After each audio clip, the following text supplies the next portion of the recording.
All right. Stream looks like it's live, so let's go tell everybody.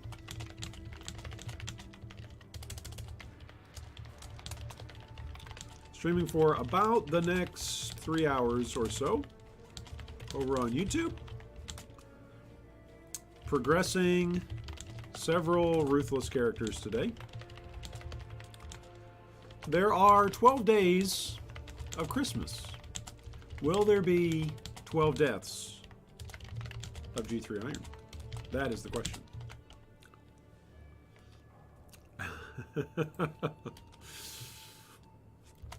See you in chat for all things PoE and unique discussions. Oh, man. That's funny. I think that was yesterday that somebody said we have a very unique,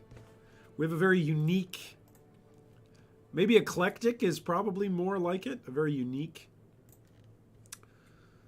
set of things that we do around here in terms of the discussions that we host and the things we do. I'd go for that. I'd say unique is probably accurate. It's probably fair.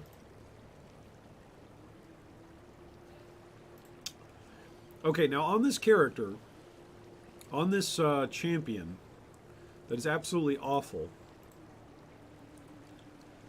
we have found some good stuff. I am not dead yet, Stephen. Good to see you, by the way. Good to see you. Welcome, welcome. I am not dead yet. Maybe I do switch over like to an axe or something, just so that way the damage goes up. Let's see what happens if I do this. Well, this claw is already really good, though.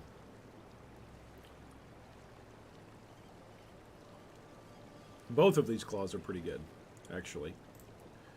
Here's the thing: they don't allow me to use close combat support, but I don't even have the room for close combat support. So actually, it doesn't matter. Oh, that's right. We've got life gain on hit, though.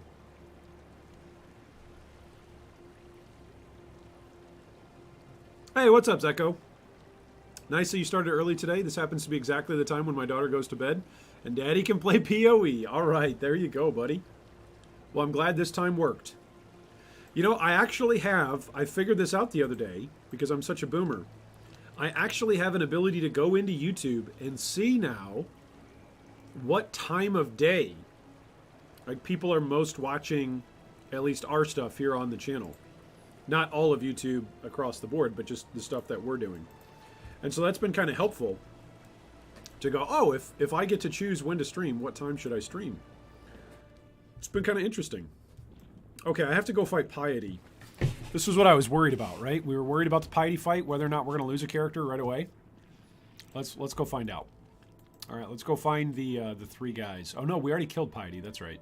We did survive Piety. I got to remember what this guy's even done. He doesn't have a golem yet, right? Not yet. Okay, there's Infernal. Infernal is on R. Corrupted Fever is on E. Alright, I gotta remember that. I gotta keep refreshing Corrupted Fever.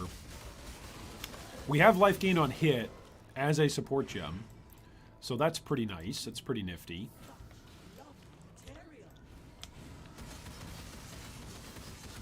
We've got capped out resistances. Okay, so as long as we have mana, I've got leech on mana right now, but that's not a whole lot. I feel like I'm gonna run out of mana before I kill some of these bosses, probably.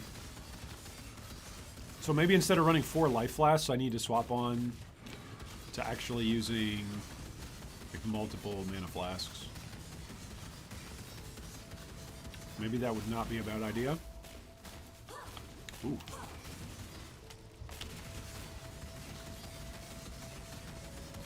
It'd be so much faster to kill these bosses with what would be the optimal setup? Close combat, use an axe, still have life gain on hit, so it'd be 2 green, 1 red, right? 2 green, 1 red. Would I still want to use infusion, or would I want to use chance to bleed? Probably chance to bleed, right? For damage. So what is that? That's 2 red, no blues. 2 red, 2 green. That's the optimal, what we're looking for. Man, imagine if I was Slayer and she was just dead already. I think that's what we're looking for. We're looking for 2 reds, 2 greens. Flattery will get you nowhere with me, milady. 2 reds, 2 greens, I think would do it. Which I might have that in a 4-link. I could also try and re-roll and even link those gloves. It's going to be pretty hard, I would think, to link gloves. Maybe not. Ruthless is kind of weird. Like trying to be a hardcore version of something like BDO, but with horrible fighting. That's a great way to put it. I've never played BDO, but trying to be a more souped up, more challenging version of Path of Exile. It's interesting because when I first played Path of Exile back in what, 2012 or 2013, I think that's what the game was. I think the game was a true spiritual successor, ooh, ouch, to Diablo 2 in all of the ways that it could be. Like, it tried to be grindy early on. The game was grindy. So it's interesting that, like, folks are coming back into Ruthless and being like, well, this isn't really what PoE is about. I agree it's not what peak PoE has been about. I would say peak PoE since 3.0 was released, since Orieth came out, the game has continually grown in its speed and in its design intention for players to play speedier. In fact, I would even argue that this present league for Sanctum is another example of speedy gameplay being rewarded, right? Because if you want to do the Sanctum, the best way to do it is to do it hitless, right? The best way to do something hitless in PoE is just kill everything before it can touch you, right? So it's interesting. In that regard, Ruthless is a total divergence from what PoE has been, you know? Over the last several years since 3.0 came out. 3.0, was that 2017 that 3.0 came out? Over the last 5 years? So really about half the life cycle of PoE. Oh, didn't I put my... There we go. Got my mark on him. So that's a fair point. I think it's a fair point. I think it's a fair thing to say that it's definitely different than what it has been. Am I going to die here? Oh, that hurt. That actually hurt. Oop. Yeah, I think if I stand overlapping on the explosions, I think I'm dead. Oof. I think if I don't stand overlapping on the explosions, I'll be alright, though. Oh, that's lots of explosions. Okay, is he going to jump? Nope. Oh, lots of explosions. I like that my totem is actually tankier than I am. Lots of explosions.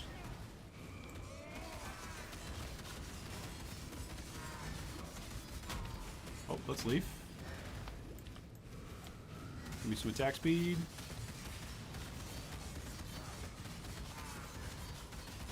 Oh, that's spooky.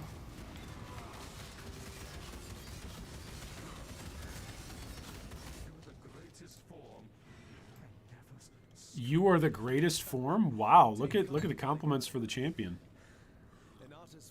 Yeah, you're forced to spend more time to get your character stronger, but you can't zoom. Yeah, I think... Well, so I'm playing hardcore as well, so that's also an aspect. Like, part of my insanity this league was going in and saying, okay, if Ruthless is the hard mode of PoE, let's play it in its most hard, deprived version of itself, right? Let's really soup it up. So I don't know. On the one hand, I think what we're doing here with this experiment is a very good test case for what Ruthless can be in its hardest, most basic form. That's not a private league with added mods. But in another way, I almost think this is actually kind of a bad showcase of Ruthless, because you can still zoom in Ruthless. Like, just because there's no movement speed gems doesn't mean you can't play a zoom character. Like, movement speed is a legitimately very strong part of... Oh my goodness, am I dead? You know, movement speed is a very legitimate and strong part of any character that's considered Zoom Zoom. Why is she not... Okay, there we go. Now she's cursed. Whoop, where's she going?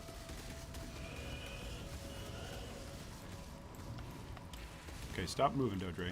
Could you stop? Could you... Dodre, could you stop? Okay, so now I've got Despair on me.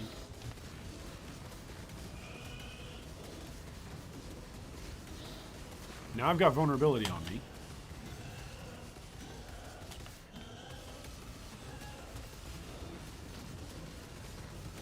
Did the mark expire on her, or is she hexproof? Is Dodre hexproof?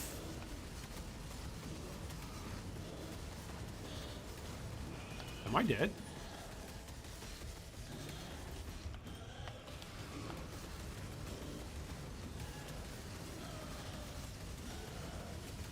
She actually hurts.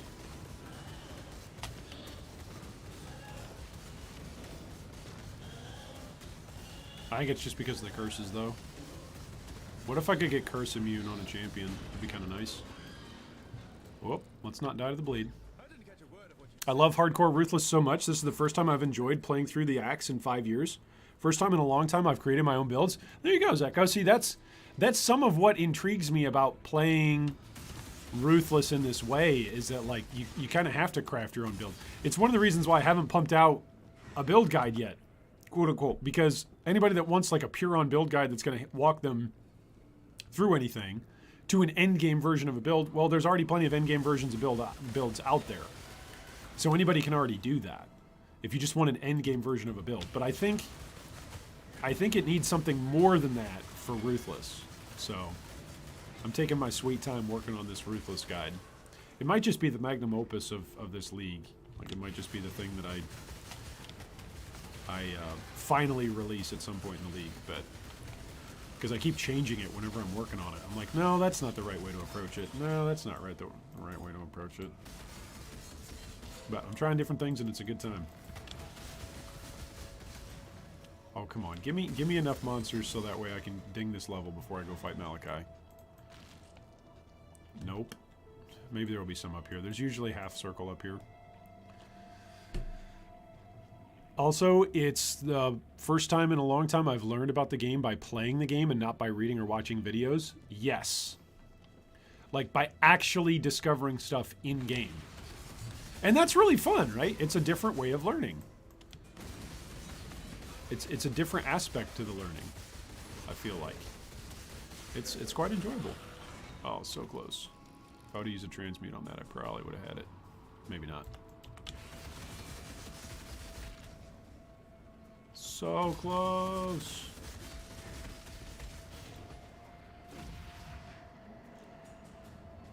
One more pack, maybe? There we go. Alright, now we can level up and go die to Malachi. I mean, go fight Malachi. Alright, so where were we going for damage? I was coming down here, wasn't I? Yeah, call to arms is instant. Wasn't I doing that? And I was also... Oh, something's hitting me. How wooed. I think I was coming down here for call to arms so that way I could do instant war cries while I'm channeling. But that is not going to be very helpful to me right now. Right when I'm about to go fight a boss. Something still... Yes, what? I thought I killed everything over here. How are there still guys? I guess they were over there in that pocket there. That's kind of funny. I probably should just grab 6% more life, right? That's probably what I should grab. I could grab just generic increased physical damage. I could do that. Oh, I could come down here for dual wield.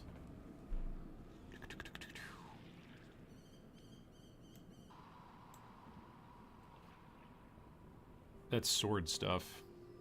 There's point blank. Ha ha ha.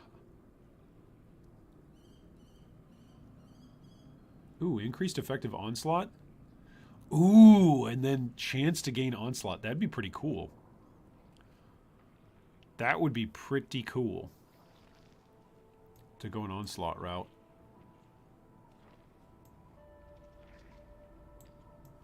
The claw stuff is all down here too, right? No, we said claw stuff was over here. Okay. What was I saying that was over here the other day? I think we were talking about endurance charges and frenzy charges. That would be good. Oh man, that's fortify. Ooh, war cry stuff. I think let's just grab the life here. Yeah, let's just grab 6% increased life here, which is not a lot. But what's our physical? We're 66% phys. It's going to take us forever to kill Malachi, but let's give it a shot. What a pleasure to finally meet you, This might be a slog. All right, so start writing your books. Start dreaming your dreams now, because this one might be a slog. We'll see. I think the Infernal Cry instant casting stuff will be very helpful for when we're clearing, but for bossing, I don't think it's going to be nearly as good. And we're actually doing damage to him. Watch the slam. We're actually doing some damage. Oh, can I can Infernal Cry the worms. There we go. Look at that. Infernal Cry the worms, and then, yeah, did damage. Okay, here we go. On to Piety. We seem to be doing damage to Piety. Watch for the slam. Yep, the little ground symbol, by the way, is like a, think of it like a brand that's notifying you a slam is incoming. Oof. Some damage there. We had to use a flask. Alright.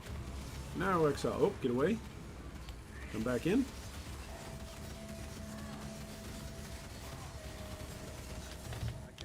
Okay, Infernal Cry. Oh gosh. I think the Infernal Cry is actually helping with the worms. I don't even know if they do just one damage or... but it's some damage. Any damage on this build is some damage. Remember that. Alright, back over to Piety. I needed to grab another mana flask. I think that's what we were saying a second ago. Was more mana flasks. Because I'm probably more likely to run out of mana. Is she curse immune as well? Alright, down goes Piety. Oh, I thought he was going to slam. I thought I was dead there. I thought I was dead there. I thought the charging sound was going off. I was like, oh, I'm dead. I am so dead. Alright, let's swap over to use one additional mana flask. One more flask. This is the big one, right? Oh, it removes curses too. Swap over to this. Let's do that. Oh, that's a lot of life. Oh, but it grants half of it to minions. That's lame. Here's another removes curses. This one not removes curses. This is another removes curses. Okay, so we've got 3 life flasks. Oh, sorry, I got to talk to Pacharis. There we go. All right, let's move these flasks over. There we go. All right, I've got plenty of portal scrolls. In we go. I did not put my portal up in the zone of combat, so that was smart. You've entered the harvest. Can I not go down into the harvest? Thank you. Let us see if you truly understand what Nightmare. it means to be Okie dokie. Alright, if he slams me over here, that'd be kind of absolutely bad. Because it's kind of a tight corner. If he... Oh, there he is. Yeah, those explosions I think are actually helpful.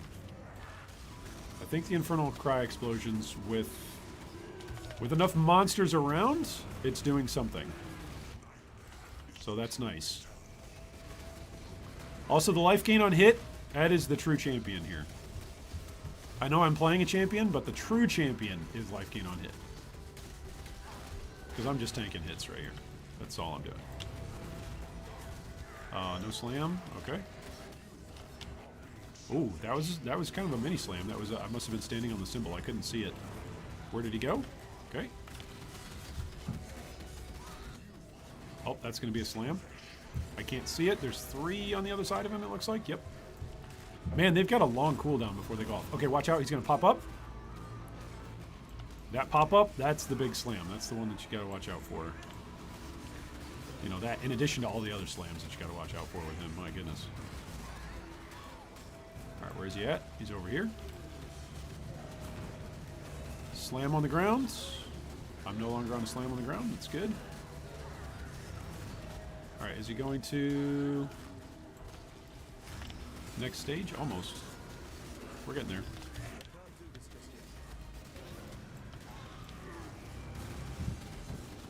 All right, Malachi. Next stage. Oh, close. There we go, 50%. Accept the gift of immortality. Oh, no thanks, bud.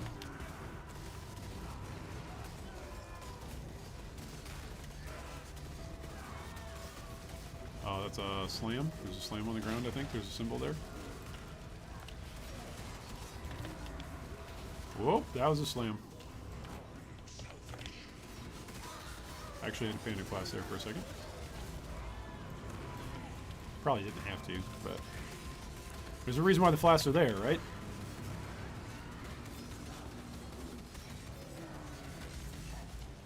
Oh, careful. Lots of slams. Slam? Are you going to go off there, slam? Do I actually have to run over them? Oh, gosh. I think I have to run over them. Or they just have like an insane increased duration on. There we go.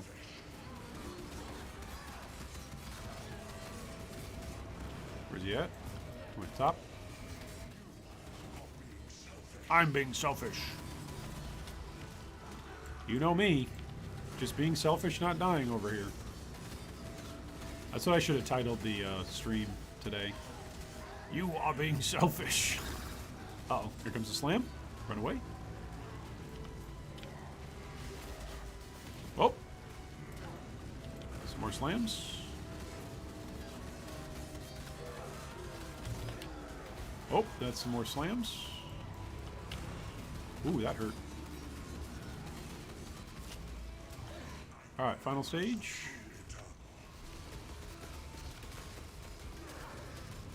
I wonder if in PoE 2, if there will be more bosses that siphon from your flasks. Because I feel like that status effect on rares is kind of new, at least to me, since coming back. Like, did Arch Nemesis introduce that? The whole siphons flask thing? Because that would make things, that has made things in Ruthless a little bit harder. Not having quite as many flask charges. It's made Pathfinder a little bit more appealing to me as a potential ascendancy.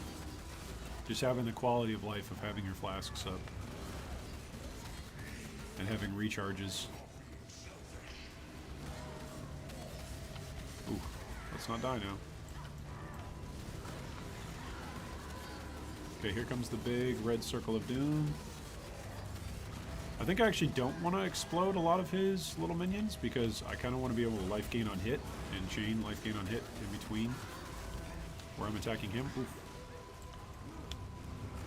See, like if I'm running over stuff, I want to be able to cyclone so I'm still getting life gain on hit if I get popped. See, like I can hit that guy and still life gain. It's kind of nice, kind of nifty. And down goes Malachi. No? Yeah, down goes Malachi. Alright, he dropped some rare boots and a Fawn's Horn. Okay, let's take a look. Whoa, 65 life. That's really a lot of life. I currently have no life on these boots, but these boots have got 280 armor. So less than half the armor. It actually replaces the lightning resistance pretty well. But not the fire resistance. Oh boy. Let's see what else we got here. Increased mana regen. Cold damage. Yuck. A bunch of yucky stuff. Hey, welcome Patrick. I feel that PoE was kind of ruined for me when I realized there are build guides and you can just 100% follow them without much thought needed because all gems can be bought. Yeah. I think that is an impact on at least some players' enjoyment of the game. I think that's... You're not alone in that. Let me put it that way. Is this a level 42? Yeah, this is like higher level stuff. Throw it over here. I don't think you're alone in that, Zeko. I think there's plenty of people. Plenty of people who actually, after playing PoE for a little bit and just piloting, it's one of the things that I don't like about net decking when I'm playing a card game, right? Like looking up how to follow a deck. You can do that, and I've done it in the past. I'm not saying I've never done it. I'm not saying I don't still do it. There are times where I just get on a competitive streak and I'm like, okay, give me whatever's best. So there's times for that. But there's also times to go, you know what? I think I want to give this my best effort. I don't want to give this so-and-so, the build guide creator's best effort. I want to see if I can put something together. And that's something that PoE lets you do. That's kind of cool. All right, so it's whenever I item swap that I typically die. So I should make a bunch of item swaps and then die. Let's look for that 4-link. We're looking for 2 greens and 2 reds, right? That's going to roll blue. This is... That's going to roll blue. This might roll green. That's really hard for it to roll green, though. It would be 2 off colors for it to roll green. There's 1 green. I'll go down to, we'll say 10. I'll use 7 more chromes on this. For it to roll 2 off color. Nope, there you go. There's no way. For it to roll 2 off color. Sound like Boss Nass. Me so no like the rolls on that. Ooh. Let's go see if there's anybody selling a 4-link. I doubt it. 3. Nope. Nope. I'll just have to look for one.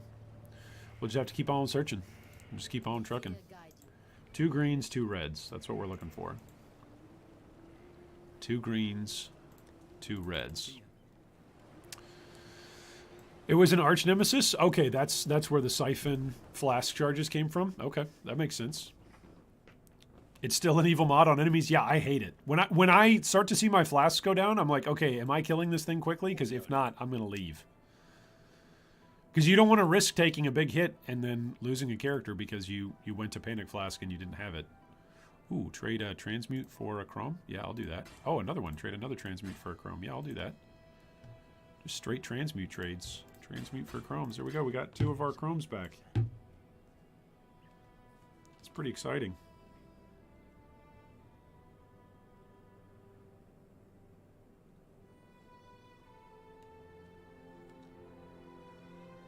Oh, sorry. I got to respond to an email quick.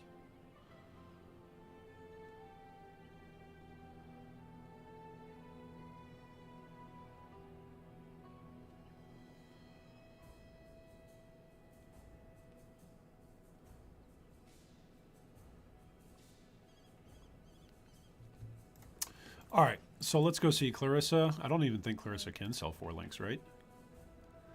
I guess as a 2-hander. I guess she could sell a 2-hander.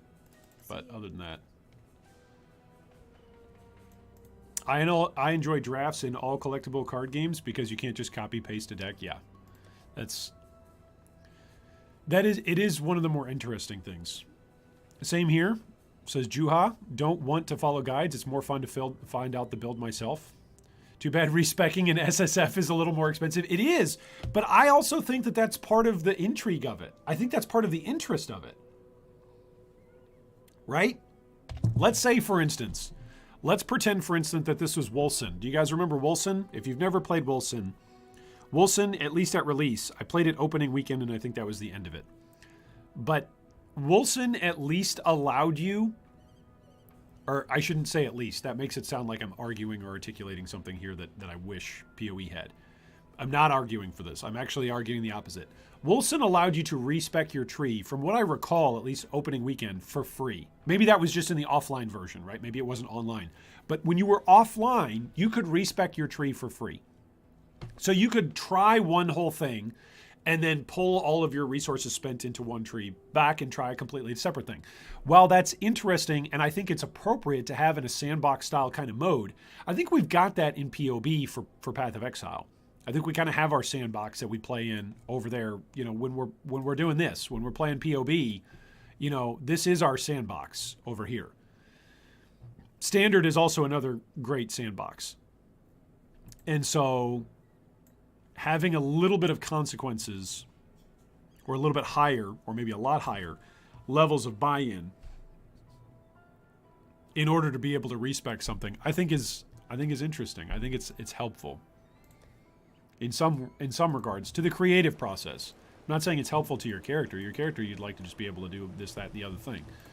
But in terms of getting the creative juices flowing, I think it does something. Okay, we now have a stone golem. I only have 4 fusing. Should I just try and link this? Oh, I would use all my armor as scraps on this. We 4-linked it! Okay, now this can naturally roll armor and evasion. So this glove actually wants to be 2 and 2, and there it is. There it is. Started hardcore a few days ago. Been normal SSF for a few leagues now. Well, there you go. Well, welcome. Welcome over to the hardcore side of things, my friend. All right, so let's try this now by swooping out Chance to Bleed, Life Gain on Hit, Cyclone. We're going to take out Infused Channeling. We're going to put this over here in Support Gems. Ancestral Protector can go in our chest piece. Corrupting Fever in our chest piece. And then we're going to bring over Close Combat, which Close Combat isn't going to support it right now because we're using axes. We're not using axes or swords. So we're going to take off our claws. We still have 12 life gained per enemy hit. Let's swap over. What's our attack damage like this with this? Okay, our DPS. Oh, we can't use it because of Close Combat. All right, take out Close Combat. Our DPS is 496. It gets a little bit better, right? Doesn't it swap? No, it doesn't. Okay, maybe that was just a bug. 496 with the dual claws. What do we go up to when we swap over to an axe? And I don't even think I have another weapon that I've been looking for. Yeah, these are all like level 50 plus weapons. So we'll go sword and board. Is this also an axe? This is also an axe. If I dual wield, what's my damage go up to? 405. It's actually worse damage. Wow. And that's with close... Now, that's with close combat, though. Close combat's going to give me... Combat rush. I don't know. I feel like I should be doing more damage. But maybe the axes aren't that great. Maybe that's just the problem. Yeah, the axes aren't that great. So if I get better axes... Okay.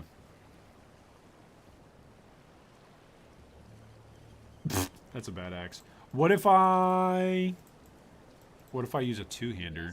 No, then my attack rate's going to be really super slow. Yes. These are all really low. I think these rare items have actually just rolled decently well. Yeah. It only requires level 30, but I think they've just rolled really well. That's 14 to 42. Let's try the tomahawks, right? Let's try the tomahawks. So we got faster attacks. Let's try crafting 2 tomahawks. May fear guide. Things you never get excited about in League. I 4-linked it? I know, right? This is my first possible 4-link of the League. Are you also trying to do this without using any POB? Like, not to plan, but to see the actual difference of things? No, great question, Tyler. No, I've got POB pulled up. I'm messing around with things in POB. We've been doing that. This has not been a purely in-game experience on its own. So, good question. Good question. We've used POB to compare some things. All right, so let's use our Blacksmith's Whetstone to quality these up. I don't have an alchemy yet, but I've got some transmutes, so let's see what we get. That's going to be bad. It's going to be worse than actually these. Yeah, it's definitely worse than this one. Because look at that. The low-end damage is 32. Top-end damage is 97. Like, that's worse than this bad boy. And this bad boy's got... Ugh. Yeah, I guess I'm just staying with claws. I just stay with claws. So this is my luck, just my luck. Just stay with the claws. Stay with the 4 link that we have. Don't use close combat. And stay with claws for right now. Okay, well let's give it a shot. We'll oh man. That's kind of a bummer. But we'll try it. Try it. But we have a 4 link ready for us, you know, when we're ready. When we actually get a weapon to drop that's good. All right, put infused channeling back. Put all these weapons back into the leveling junk. Oh my goodness, they're all bad. Just me or minions feel bad to level with? It depends on the minions, Cow said. It depends, because we showed earlier you can level pretty strong. Get some zombies, some skeletons, some specters, some SRS. You got yourself a whole army there. And I was on a 1 link in Ruthless. And that was actually my highest level character up until the Hierophant. So, there you go. All right, let's go see what this is like. Let's bring this guy up. I'm also not using any... whatchamacallit. I'm not using any auras. There we go. I think this is where I'm going to want something like... my war cries being instant. I think this is where I'm going to want it, right? Because we're about to go into Act 5. I'm going to probably spin through the Chamber of Innocence a whole bunch. So, being able to just press Infernal Cry and watch things explode would probably be pretty helpful. Yeah, I think so. We just got to level up, so that's going to be some more damage.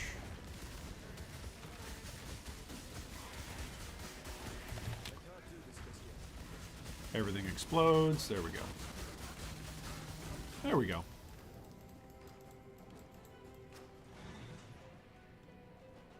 So maybe that's what we do with our next passive point. Make War Cries instant. Yep. And then Infernal Cry is actually going to help us quite a bit for clear.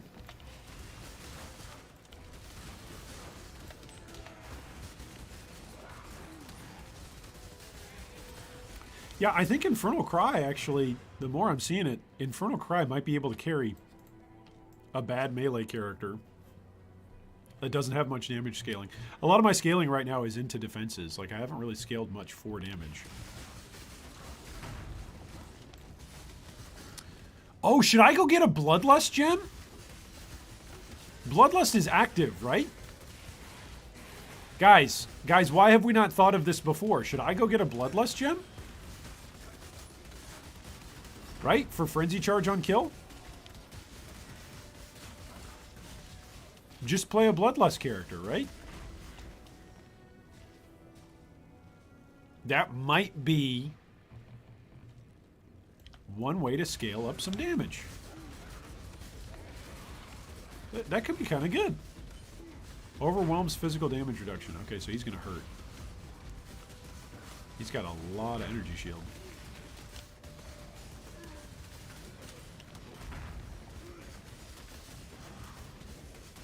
Blood Rush? No, I'm thinking Blood Rage. Blood Rage. Sorry, did I say Blood Rush? Did I say it wrong, guys? Did I say Blood Rush? Yeah, you know, Blood Rush, the green gem that's available in Act 3. Actually, it's Act 2, isn't it? I should probably go get one.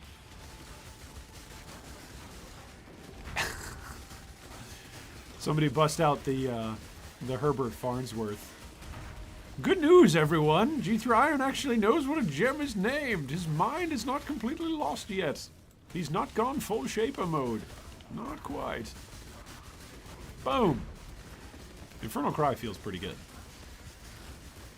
Maybe I'll use Infernal Cry on... Oh! What's the lowest level you can use Infernal Cry on? Maybe that's the way you beat Weaver. Because Weaver always has a bunch of mobs spawning, right? So if you just kill the mobs with Infernal Cry, maybe that's the way to quickly take down Weaver. Sounded to me that Iron said Bloodlust, and that is a support. Oh, that's fair. No, I'm thinking the active that drains your life, but you get to leech some life, and then you also have a chance to gain Frenzy Charge on kill. I'm going to go to Siosa and buy that. That's what I'm going to do. You get it at level 24. Thank you, Cal said. There you go. All right, let's see. There we go. Blood Rage. Okay. All right, so we're gonna be losing some life, Go with care. but the advantage is our leech probably isn't gonna be that great. Our leech is probably gonna be awful, but we're gonna have frenzy charges, and we've got 66% fizz reduction. We also get attack speed off of it. Oh, really? Oh, 5% increased attack speed. Good call, Ahmed. Very good call. Oh, I want to make this a new zone. Make this a new zone. All right, come back. In we go. Away we go. All right, so we do Corrupting Fever, Blood Rage, and we go into the middle of a pack. We pick up some Frenzy Charges, and away we go. Look at this. Oh my goodness, my damage. It's actually good. It's actually much better than what it was. That's fantastic. That's just, oh. Mwah. That's fantastic. Look, a magic pack. Can I actually deal damage to a magic pack now? Look at that. Ooh, they all hit me, but they all die. Oh, that's good news. Do I actually want to level this up? Oh, that's a sniper's mark, so yes, I do.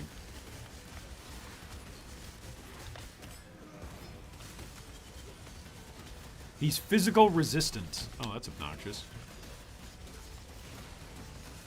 Alright, so I need to keep pressing Q and E so I can keep up my Blood Rage and I can keep up my Corrupting Fever. But those are two things that are very helpful. I also lost my Frenzy Charges. That's a bummer. Just trying to kill this rare. Am I using Rage support? I do not have Rage. I do not have Rage support, unfortunately. That'd be nice. That would be really nice, because then that would give me a whole bunch of the Rage charges, right? That would be really cool if I did have it. Burning Ground on Death, so I'm probably going to die, right? Oh, nope. Where was his Burning Ground? Guys? Didn't that say Burning Ground on Death? Kind of weird. Alright, I'm kind of running low on transmute, so I should probably actually pick up some of these magic things. I should stop being so greedy. There we go. Take a totem. Oof, that hurt. But now I have frenzy charges! Blah! I feel like we learned that from our hero font, right? Frenzy charges are really good.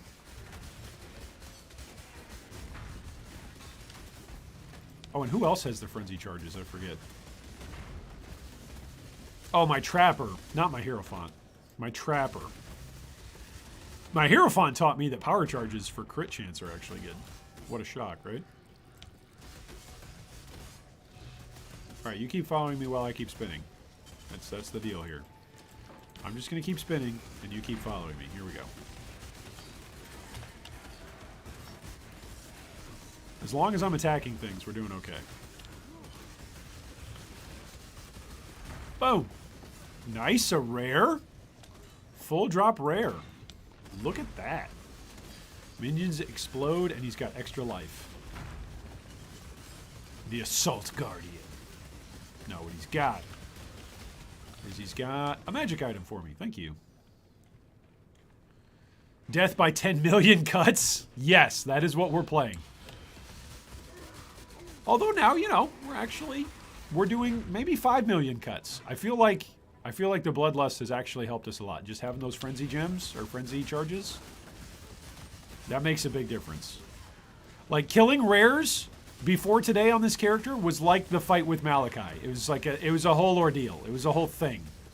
Now it's like, oh, I can stand here for a second and it will go down. I feel like this is what Chris had in mind when he was making the game, and rares are supposed to be a little difficult. Rares are supposed to take some of your time. Alright, let's go fight this magic pack. There's Inferno Cry. So when we kill them, they explode. Boom, boom, boom, boom. There we go. Woo! Yeah, some new mods are bugged, but the defense mods I hate the most are crit reses and other resistances. Oh, yikes. I hate being stunned because then I can't spin to win. That's what I hate the most. I'm definitely going to need to take Unwavering Stance if I don't already have it. Wait, is it called Unwavering Stance? Is that the Juggernaut node, or is that the one that's on the tree? I forget. What is it? No, I have it. It's Unwavering Stance. Ooh, yikes. Almost died there. Okay, let's come on over here. There we go. Let's fight me near my totem. See how strong you guys are then, huh?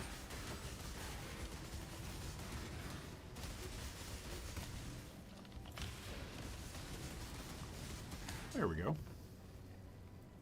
I do actually take a little bit of life loss. Imagine if I had Vitality running, though. I wouldn't be taking any life loss. So, leveling as a character that's using an attack. Bloodlust, or Blood Rage, I'm sorry. Blood Rage as an active gem, very good. Infernal Cry, very good. Corrupting Fever, decent.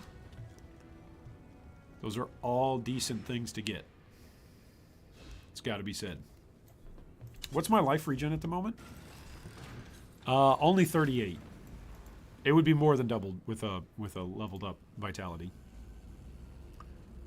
To me, at the moment, life regen and lightning and shock resist make enemies unkillable.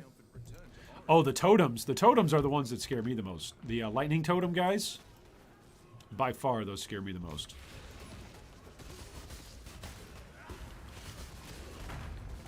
Those are the monsters that when I see them, I'm just like, nope, not even fighting that. I'm just leaving. Just leaving. Not even worth it. Genuinely terrified. Chance to bleed levels up. That's good.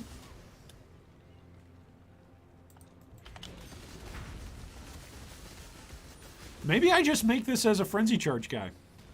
Maybe that's what we do. We just make this a frenzy charge character. We stack a whole bunch of frenzy charges on Cyclone, and away we go. I'm liking that as a concept more and more now. As a way to level this character. Am I bleeding? No. Those dogs just actually hit. Well, I mean, I am bleeding. Blood Rage, but, you know. Nothing else in addition to that is causing me to bleed. Nobody makes me bleed my own blood.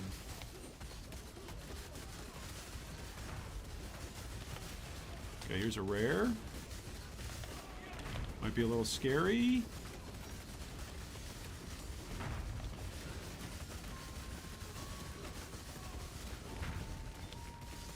Extra physical damage aura, lightning and shock resistant, inferno bolt when hit.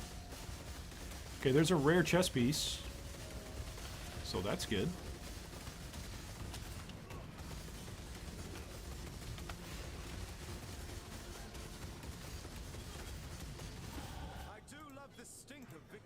There we go. There's our level up. Let's do War Cries or instant. Let's do that. Call to arms, and let's see if Infernal Cry now is easier to cast. Yep, I can cast it while I am spinning because it's instant. So it's just like Blood... What is it called? Blood Rage? It's just like Blood Rage, and it is just like Corrupting Fever. So that's quite good. That is quite good. That's going to be very helpful. So I'm okay with this. Man, I'm so slow. There we go. It's Juggernaut. I think it's Unstoppable Force that makes it so that way you cannot be slowed below your base move speed. That's a pretty good ability to have.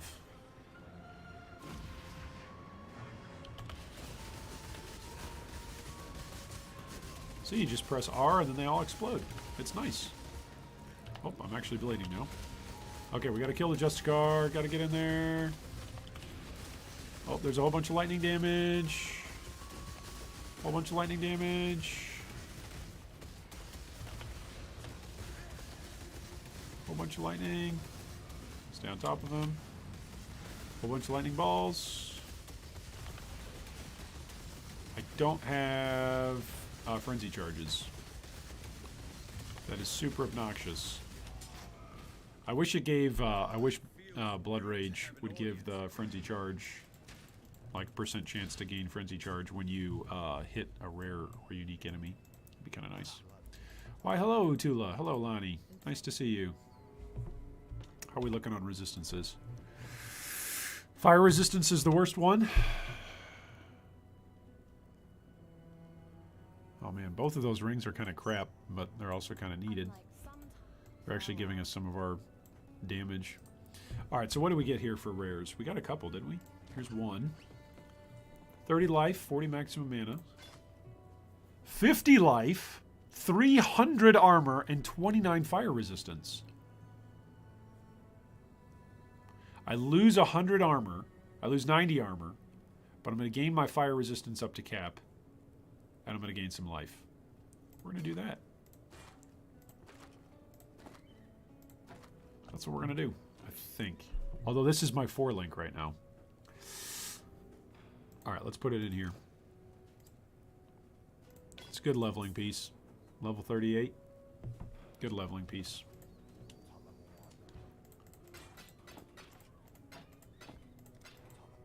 That was half a transmute right there. That was nice. Are you using an axe iron? Not at now. Not now. Put it on move on left click.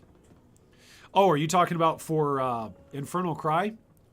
Well, I could put it on left click. I'm going to keep it on my left hand configuration because when I want to be using my thumb for Cyclone so that way I'm constantly spinning. If I need to run and move, like I want to be able to Infernal Cry when I want to. If that makes sense. I guess I could put it on here and it would still be, it would be instant, but it would always be running. Huh.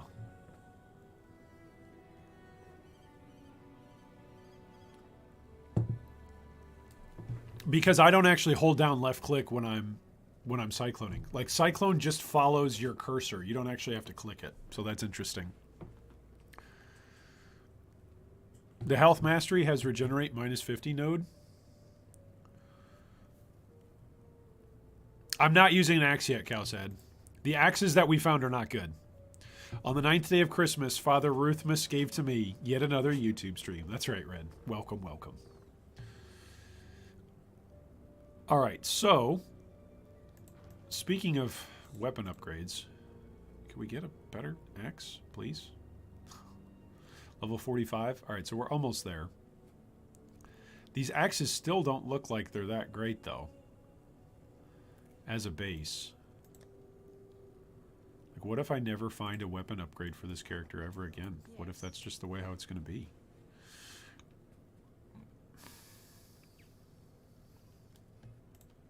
No, I don't think it'll be that way. Alright, let's go... I think the Blood Rage helped a lot. I think Blood Rage helps a lot. Having the Frenzy Charges helps a lot. What if I died to the very first pack of slave drivers I bump into? That'd be awkward.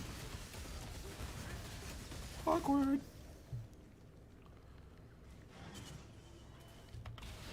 Where's my... There we go. Like, I know I have a golem, right? Where is he? He's already dead.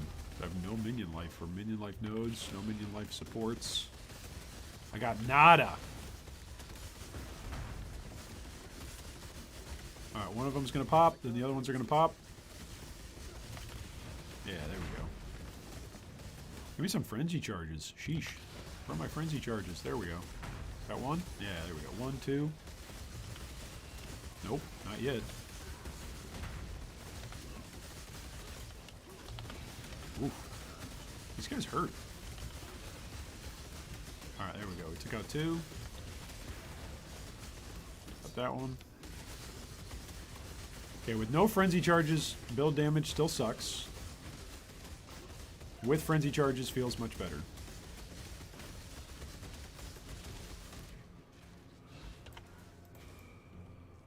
When I've impaled somebody, I have good armor, good evasion. When I haven't, holy stutter, Batman. When I do have an impale on somebody, it feels quite good. High impact mine support? What?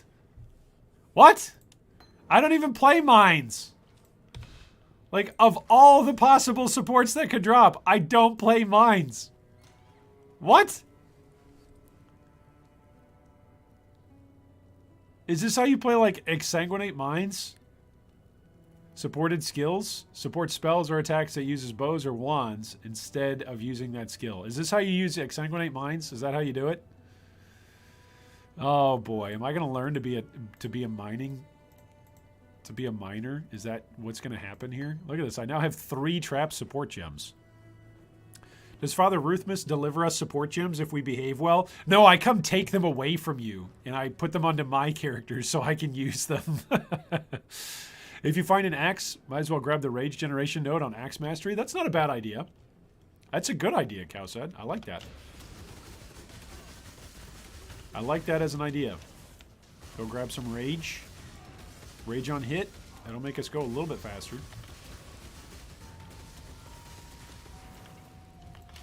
Oh, does he summon? Yeah, he summons skeletons. Okay. Well, so if I just constantly Infernal Cry. I guess it's actually kind of nice that he summons the skeletons because they're refreshing my... Oh, that could be an upgrade. They're actually refreshing my Frenzy duration timer. So that's kind of nice. Good guy summons skeletons. Let's see what we got here. 62 to 84 damage. Increased physical. Some fire. Some cold. Some strength. Okay, if I swap over to this, am I going to die right away? Could be. I could be.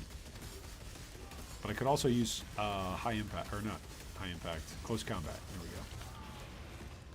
Alright, so let's try it.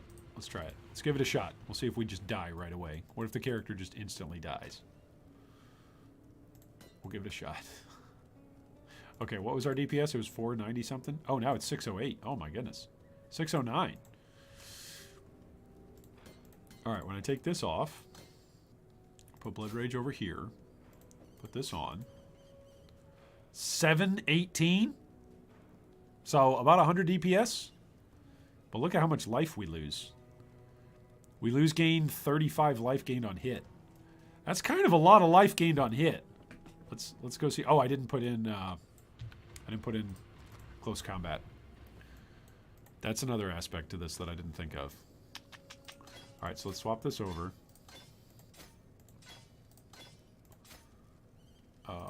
Blood Rage goes here. Infusing goes here. Close combat goes here. Wait, why does it say 609? It just said 718. What? What? Okay, let's go see what the DPS feels like. 609? What? Why does it say worse DPS than what it was just telling me in town? It was just telling me 719. Okay, that damage feels a heck of a lot better. That actually feels like some serious damage there. Speaking of serious damage, I can probably still take serious damage too, so I need to be careful of that. That feels like a lot more damage. Like, I'm cycloning through stuff. I don't have to stand over top of trash mobs. That feels like a lot more damage. Huh. Does Cyclone cancel out close combat? Because Combat Rush lasts 2 seconds or until you use a travel skill, so it doesn't last while you're using Cyclone, right? Well, it's not a travel skill, it's a movement skill. I'm confused. No, Iron, you take the gifts and replace them with a piece of a wisdom scroll. You've been a very good boy. Take a wisdom scroll fragment. Here's some shards of a transmute. No, I have Combat Rush. It's up there. It's up there. It's right here. We've got Combat Rush. The DPS goes up to 643 is what it looks like. That's with 3 frenzy charges. That can't be right. It feels way better than that. Like, the difference between 609 to 643, it feels astronomical. 40 damage does not feel that different. It's not even like that big of a percentage. Oh, I'm bleeding. I'm bleeding. We're gonna bleed out? No. Alright, here's a rare. Frenzy charge on hit, extra physical damage aura. Oh boy. Okay, so I might feel it on rares and bosses. Because I'm not regaining quite as much life.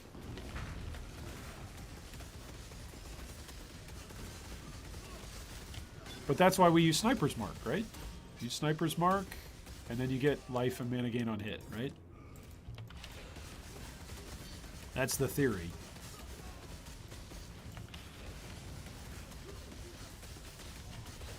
Oof, taking damage here. Actually taking damage.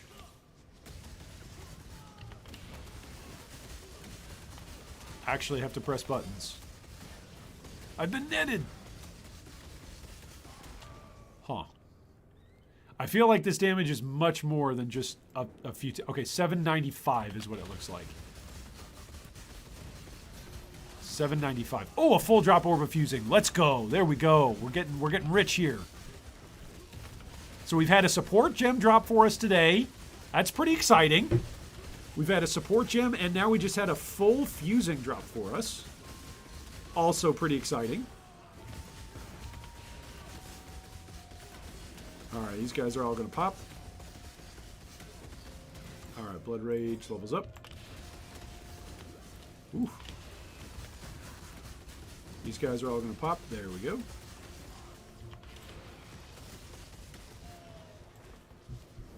Oh boy. Yeah, I feel like it's actually the frenzy charges and maybe not even the weapon that's making the difference. The weapon is definitely making a difference. The weapon is definitely making a difference. Yeah. I guess it's good that I didn't spec into a bunch of the two-handed nodes yet, I guess. Or dual wielding. The dual wielding nodes. Guess it's good that I didn't do too much in there. I would be worried about lightning damage. I've got 87% lightning resistance, but yeah, getting shocked is scary. Or are you talking about your character? On your what's your lightning resistance at? Lightning damage can be scary if you're not capped. Are you about to go and fight Dominus or something? Oh, you're fighting Brine King. Okay. Oh, you got a Purity of Ice to drop. Nice. I feel like any support that drops is just that's so build defining. That frees you up for so many things. Like, you don't necessarily have to go out and make sure that you spent like 4 passive points to go grab some extra resistances on the tree for something. You can use a piece of gear that's superior in one way to another. Maybe it's got more life, maybe it's got more damage on it. But you can just straight up use it because, well, you've already got that other resistance taken care of. It's so nice to be able to do that. Alright, so I should wait until he summons a whole bunch of his minions and then pop my Infernal Cry. There we go. Boom, boom, boom! Look at that. That's nice. He uses Lacerate, doesn't he? Infernal Cry. Boom, boom, boom, boom, boom. That's so nice. It's a very satisfying playstyle when Infernal Cry goes off. Not my proudest trophy. Not my proudest trophy.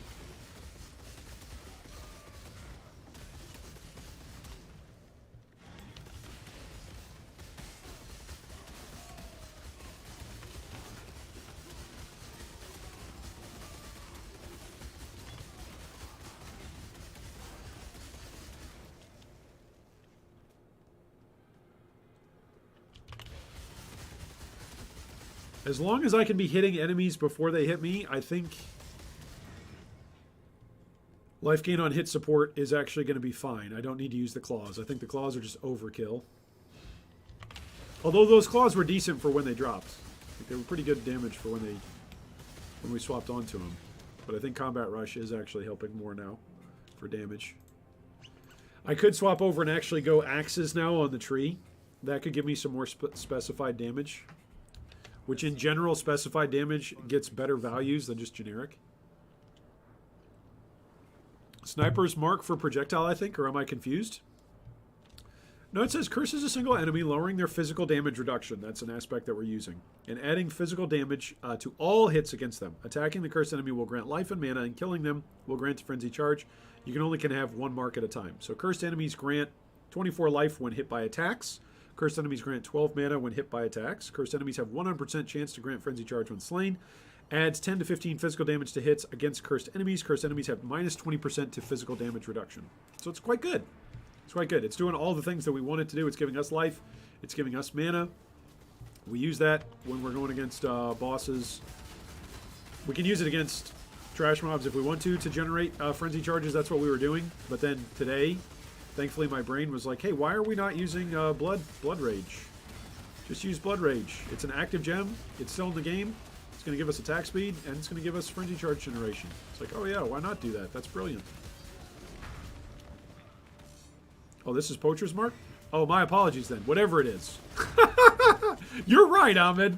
My brain was working for one thing, but then not another. There you go. When in doubt, trust whatever your gut is telling you. Oh, man. I could read the whole skill description, but not read the name of it. Isn't that great? Oh, man. That's amazing. Reads entire skill. Names the skill incorrectly. Oh boy, is this? Nope, this is just Flame Mother. Where's the matriarch? Where'd she go? Where are you at, mummy dear? There she is. The matriarch. Here, take a bunch of added fire. There we go. I can't do this just yet.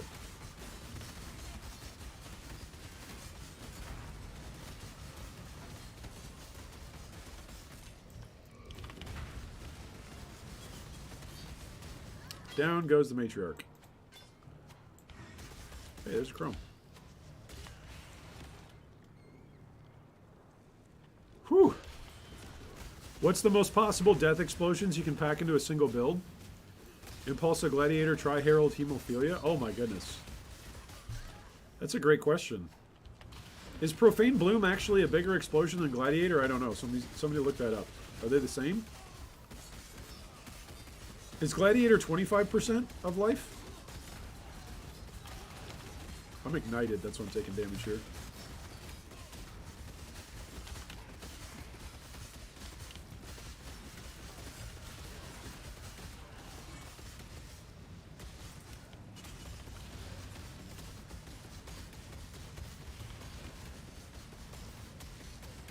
Cruel Fur the Crippler. He always crits. Ouch.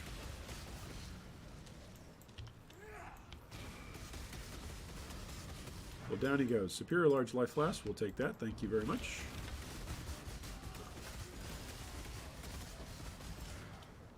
I think I'm going to probably need another weapon upgrade before Katava, though. Honestly. I think this is not... This is on a 4-link, too. This is not enough damage to take down Katava in a satisfying way. It's just gonna... It's gonna be a slog. I'm just gonna be standing on top of him for 5 minutes. Like, alright, are you dead yet? Oh, I avoided your slam. Alright, are you dead yet? Oh, that is not a chrome. I think Profane Bloom is more damage, but Gratuitous Violence is 100% chance on bleeding kill. There you go. So it comes down to when you say the biggest chance, right? When you say the biggest, how many can you pack into a single build? That's an interesting question. Like, are you looking for the biggest explosion, or are you looking for the most reliable explosion, or some combination of the two? Are you weighting it as two combinations of them? It's a good question. Isn't there some unique horns as well? Some unique wand horns, goat horns, or whatever? I forget what they're called. That they add explosion on death, right? Chance to explode on death. I think is it 5% or 8%? Wait a second. I actually made a graphic for this, didn't I? I made a graphic for this the other day. I looked up. That must have been right before League launch. I looked up what the possibilities are for explosions. Let me find the Templar Quartz and then I'll pull up that image. I will share it with you all.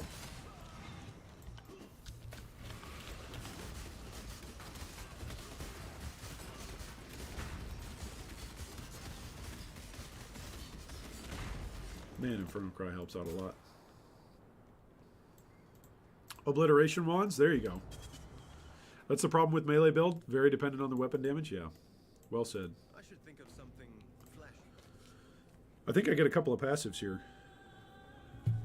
Right? Yep, here's Lonnie. Thank you. Remember. Here's Valenta. All right. Well,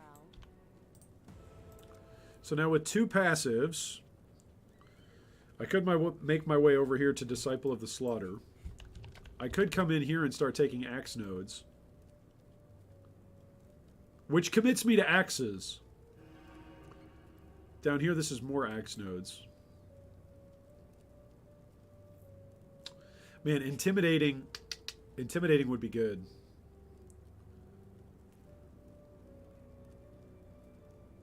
Is this rage generation? Where's the rage generation on here?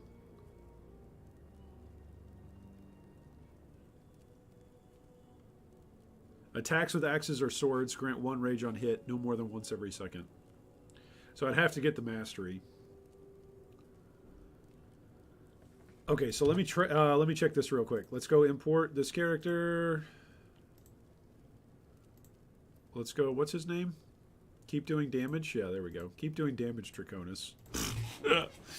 Okay, so let's go to Cyclone. Our DPS right now is 1,200.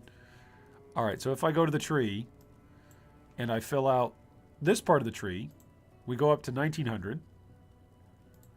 If I go over here to this part of the tree, we go up to 1,800. So this is actually worth more. I wonder if that counts in the ailments or the rage. If I take rage, I'd have to go into the configurations and say how much rage I've got. Where's the rage? Is close combat active?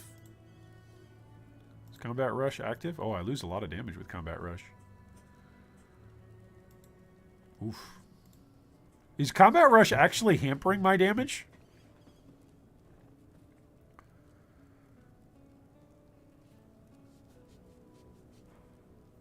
I can already tell this is going to be a very confusing stream. Yeah, it is, Red. You're right.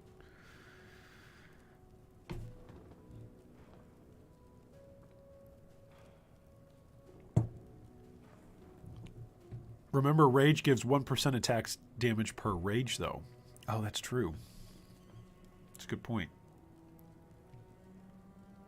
All right, so let's go up to 50 rage. That's a lot of damage.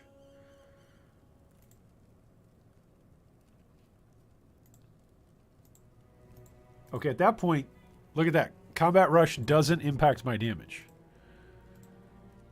What? When I changed the rage... Okay, when rage was 0... It was actually... Okay. Something's going on with the calculations here. You guys saw that a second ago, right? Combined DPS was changing when I was clicking close combat. Now it's not. Now it's just 1,300. That's fantastic. All right. So here's the answer, though. The answer is going this way and taking this mastery does give us more damage than going this way, 1301 versus 1339. Oh, look at that. 38 damage different. Yeah, I know. I know. One of you is all capital red and the other one is just capital R red. It's funny. It's what we get for being named after a primary color. That's fair. That's fair. All right, so let's go grab some axes. And I think we're level 45. So this puts us at level 48, 49. But I think, is there one more passive that we get in Act 5? What other passives are available?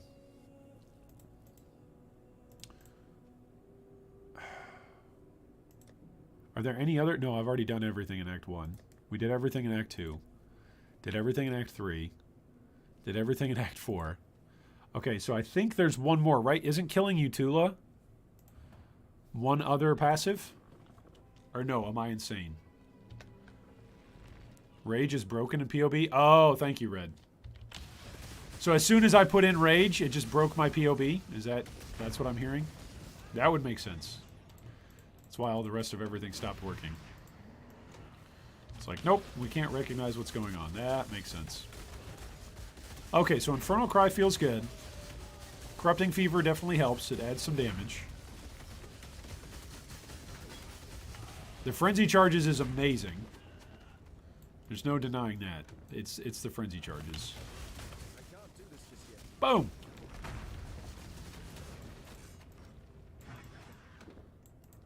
Alright, so how are we going to take down Innocence? Because we have to stand on top of Innocence like the entire fight. It's going to be kind of hard. What's my resistances at? 73, 75, 87. Huh.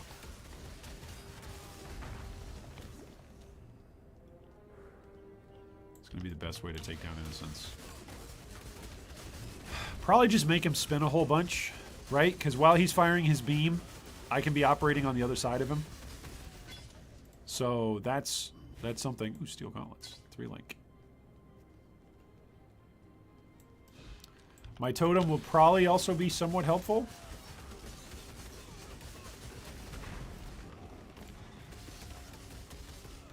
Can my totem use close combat? And then it's getting a more multiplier?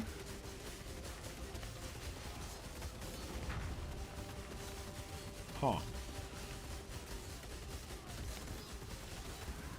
At that point, I'm more of almost a totem build. Okay, hasted charge removal. What? What is charge removal? Is he stealing my frenzy charges?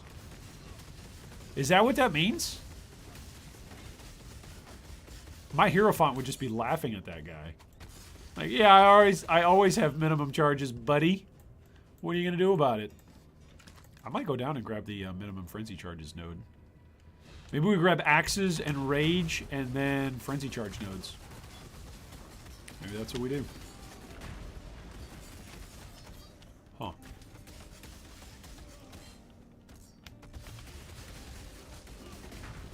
Boop.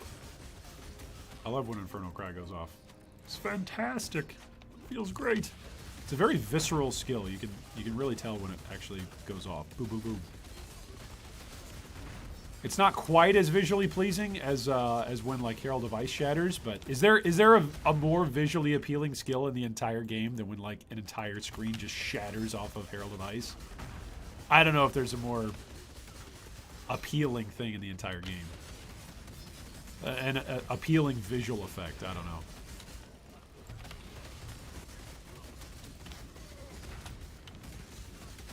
There we go. Life gain on hit is bigger. Ooh, that hurt.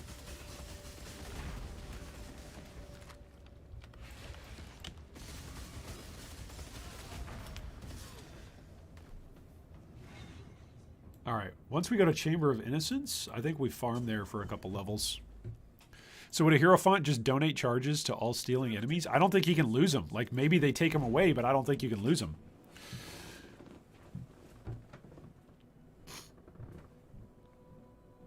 It can steal? I don't know. Minimum charges are buffed with the addition of steal and remove charge modifiers. Yeah, I would think that you just get them back. I would think. But here, let's talk to Lonnie just to get this off of our screen. All right, well, we will grab your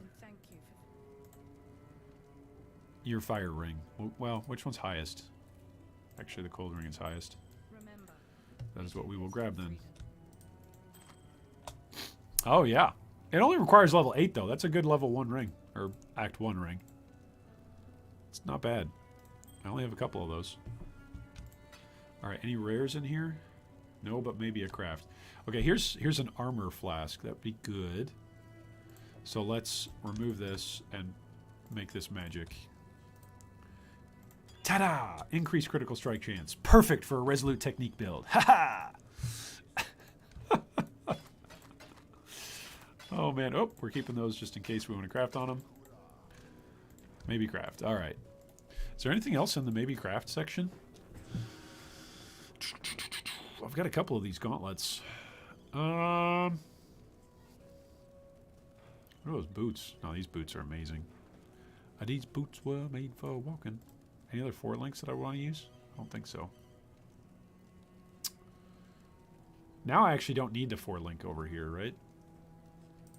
I can put Ancestral Protector, Corrupting Fever, Blood Rage. Okay, I can't put Blood Rage anywhere, so I need 1 green link on the chest. But other than that, I could swap out the chest piece for something that gives like 74 life. It's a lot less armor, though. It's a lot less armor. This gives armor and lightning resistance. Huh. And it gives life. So this is just better. It's just better. Okay, can I hit a green socket? Yes. Boom. All right, so now we're up to 1,300 life. I like it. I like it. Let's talk to Lonnie, fill up our flask, and away we go to the Chamber of Innocence, our favorite spot to level up. They cannot steal minimum. There you go. So yeah, my hero font would just laugh at them. He'd just be like, guys, what are you doing? You're being silly. You're being silly.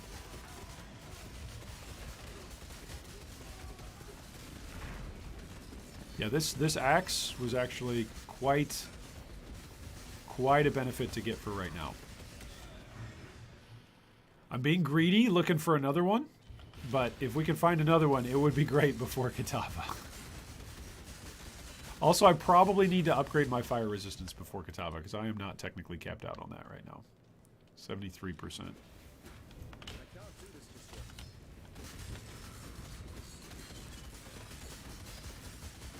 Boom, magic pack.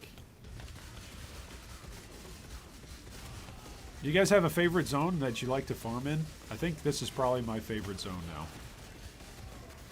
This and Blood Aquas, I think, are probably the 2 most satisfying. Like, reaching this, for all the characters that I've played in Ruthless that have reached this stage of the campaign, it's just felt great.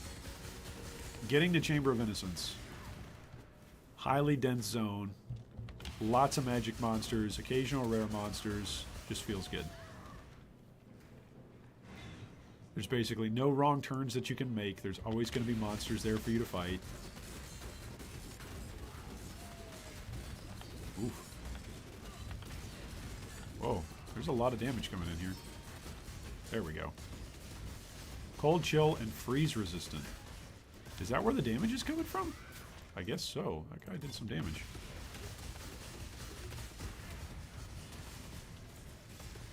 Temple Educator. It'd be kind of a fun minion to have as a Spectre. Have a bunch of guys walking behind you and then they just unload a bunch of GMPs. Be like the new Frost Sentinels.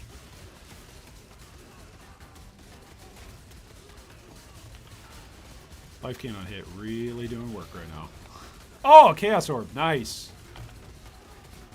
Oh, I'm ignited.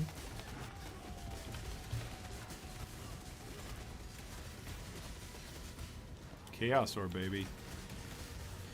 I haven't used the one that I still have. I think I've got one back at base, back in my stash tab. I think.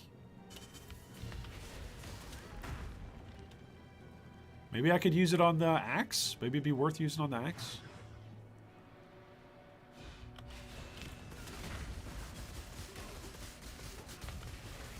Huh.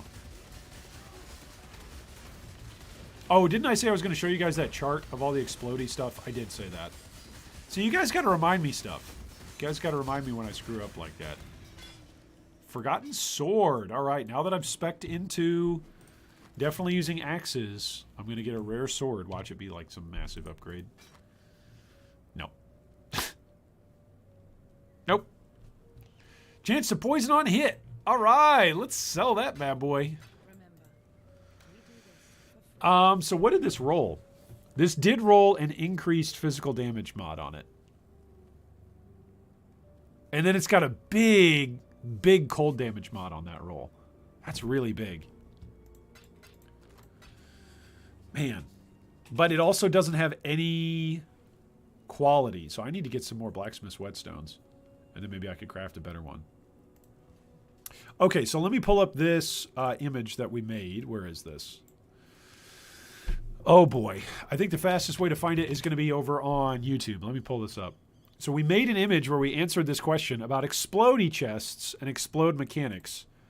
And I posted it. Let me go find it. It was a while ago. It was right before the League Start meta. Okay, here it is.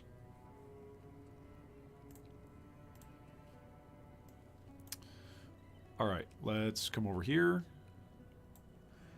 All right, so here is the image. Oh my goodness, that image. Why can't I just see it? Why can't I just click on it? All right, so it's from 3 weeks ago. Let me see if I can go find it. I wonder what I named it.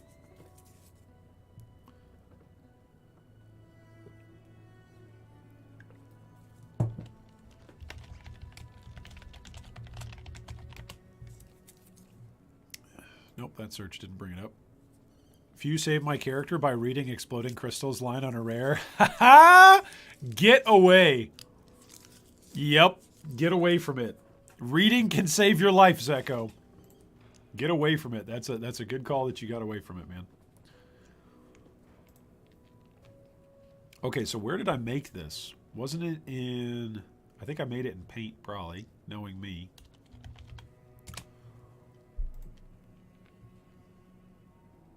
There's no way that it would be under recents, right?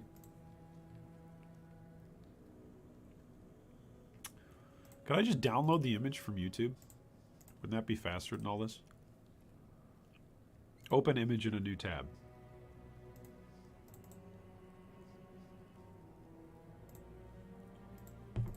Oh my gosh, why can't I see it? Oh my gosh, it's so unclear.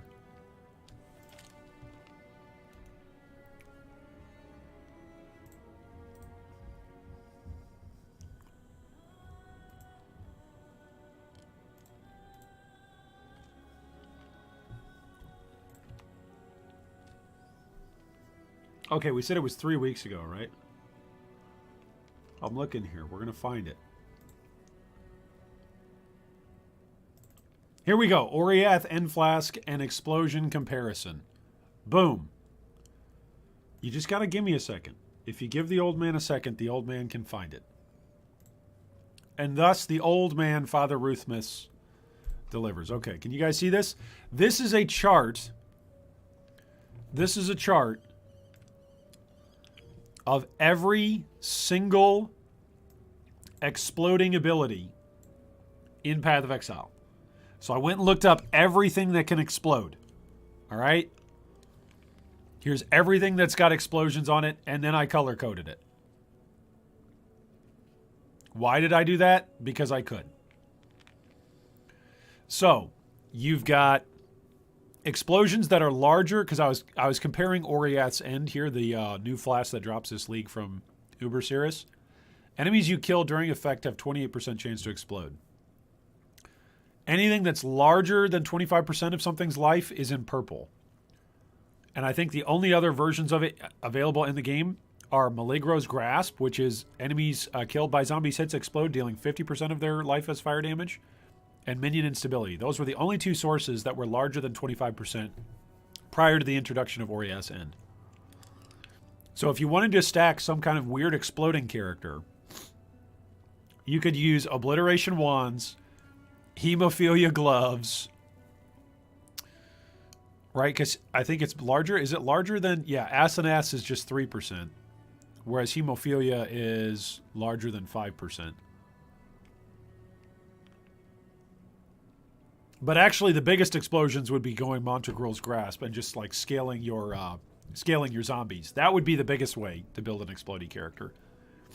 Then on your chest, I think these are all... I think chest pieces that have only 5% available to them. There's 3% here. Oh, here's some that are... I'm a liar. Here's some that are 10th. Enemies you kill have a chance to explode a 10th of their maximum life as physical. So you could go with a Crusader's chest piece for 10% explosion. So there you go. There you go.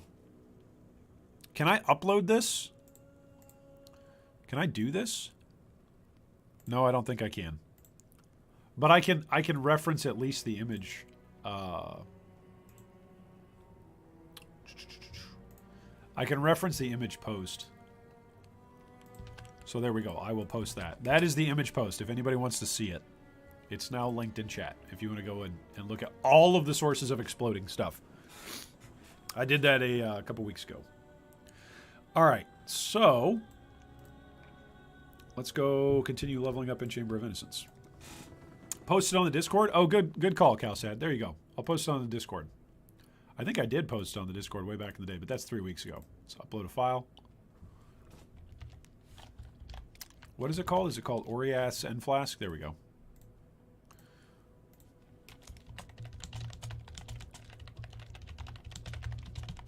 Here we go, as referenced today on stream.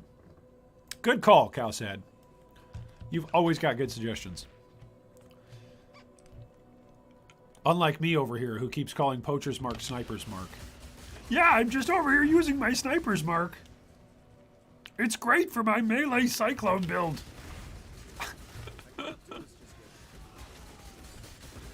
Would it be effective for me to actually spend some points and go into the whole, like, Warcry wheel? Would that be effective? Warcry buff, Warcry recovery. Huh. Maybe, maybe not. Probably not. Alright, this gives me increased attack speed. Close combat is now leveling up as well. Nobody makes me bleed my own blood. There's going to be a rare up here. I can sense it. I can smell it. I've got rare senses that sense rares.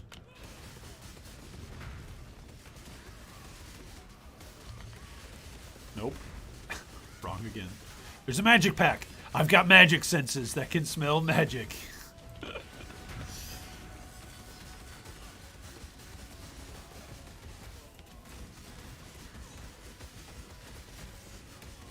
Rage is actually going to be a huge bonus then, once we get it. Once we get that going between the Rage and the Frenzy charges, that'll probably carry our damage for a while.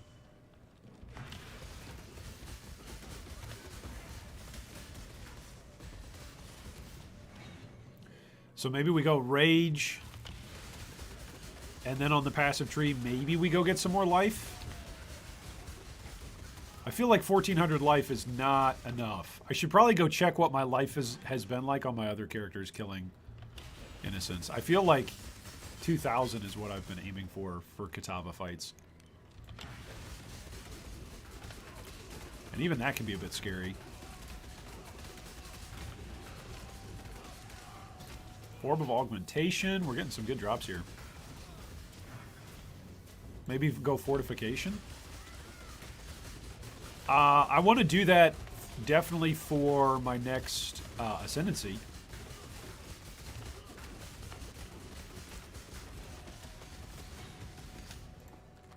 My next Ascendancy is definitely going to go, where is it up here? Unstoppable Hero. And then Fortitude. Those are going to be, like, just go get Fortify. Because otherwise, is there a way to get Fortify without Fortify support? Does the Fortify wheel give you Fortify now? Let me find that out real quick. Because it's down here.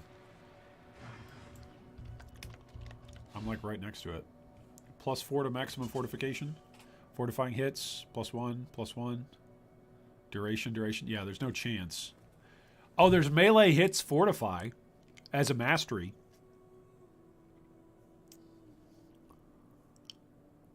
So that could be good. That could be good. I could get it before my 2 labs. That's not a bad idea. That's 5 passive points, though. Is this Act 4 Kitava? It is. On this character. We are on our way. We are on our whale, as it were.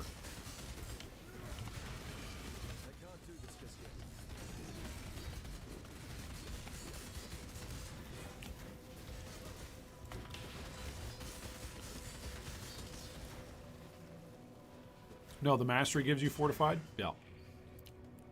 So that's 5 passive points for a guaranteed fortify.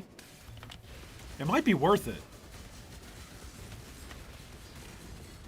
It really might be.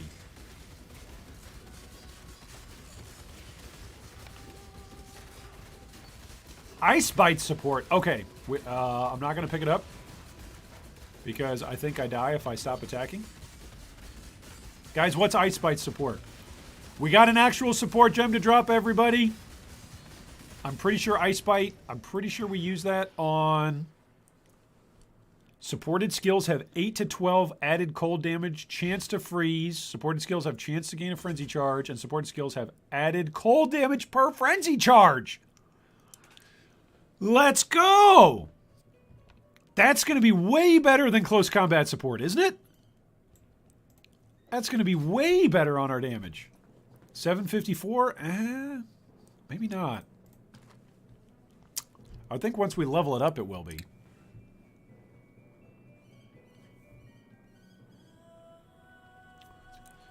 Should I use this on my hero font? It also scales with the damage, so you would always basically be at max all the time. That's fair. That makes the ice weapon better. Oh, that's true. That's true. Okay, let's try it. Let's try it. Let's see what it's like.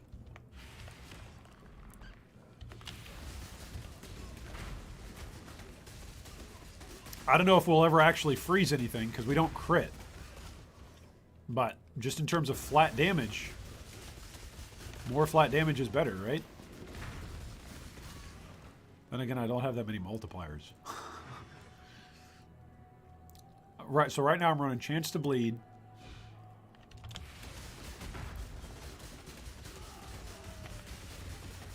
With life gain on hit, which is certainly carrying me. There's no doubt about that in my mind. No doubt that that's carrying me.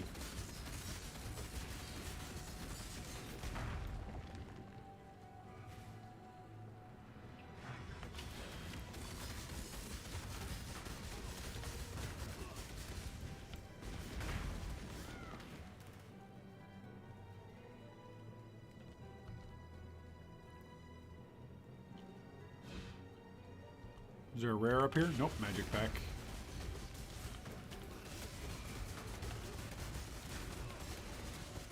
Nice, we got a rare glove. It's got some promise to it.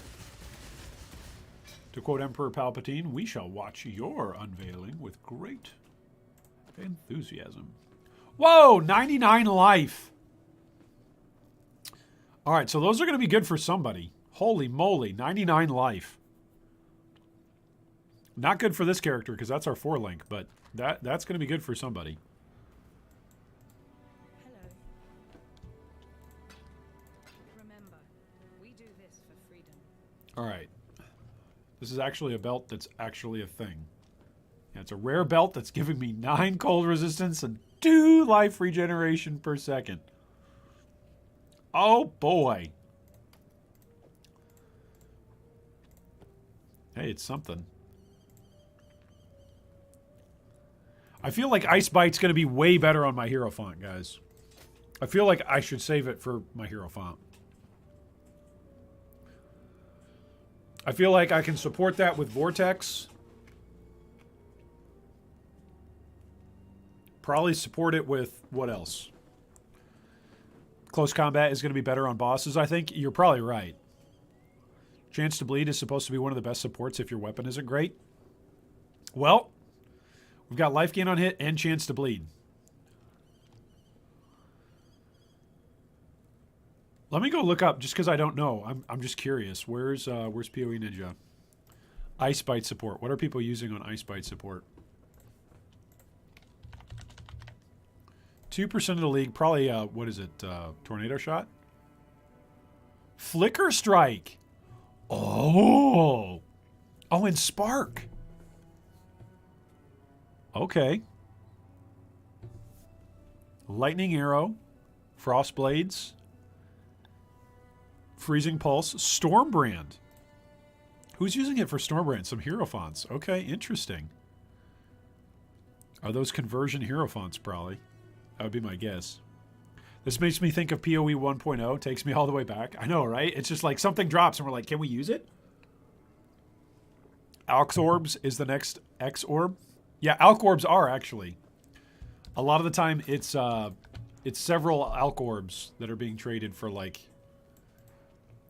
one decent support gem. You're absolutely right. I think Determination was last time I checked, it was like 10 or 12 Alk Orbs in Trade Ruthless. So Alk Orbs are pretty rare.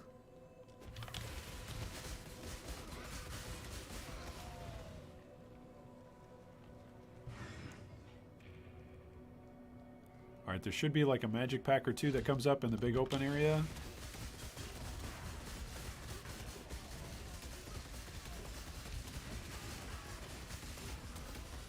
Once we got down to it, there we go.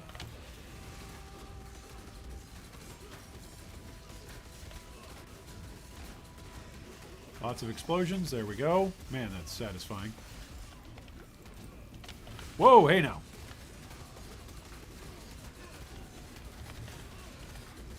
Something is hitting me rather hard. Not sure what it is, but it hurts. It's got to be the fire stuff, right? It's because my fire resistance isn't capped.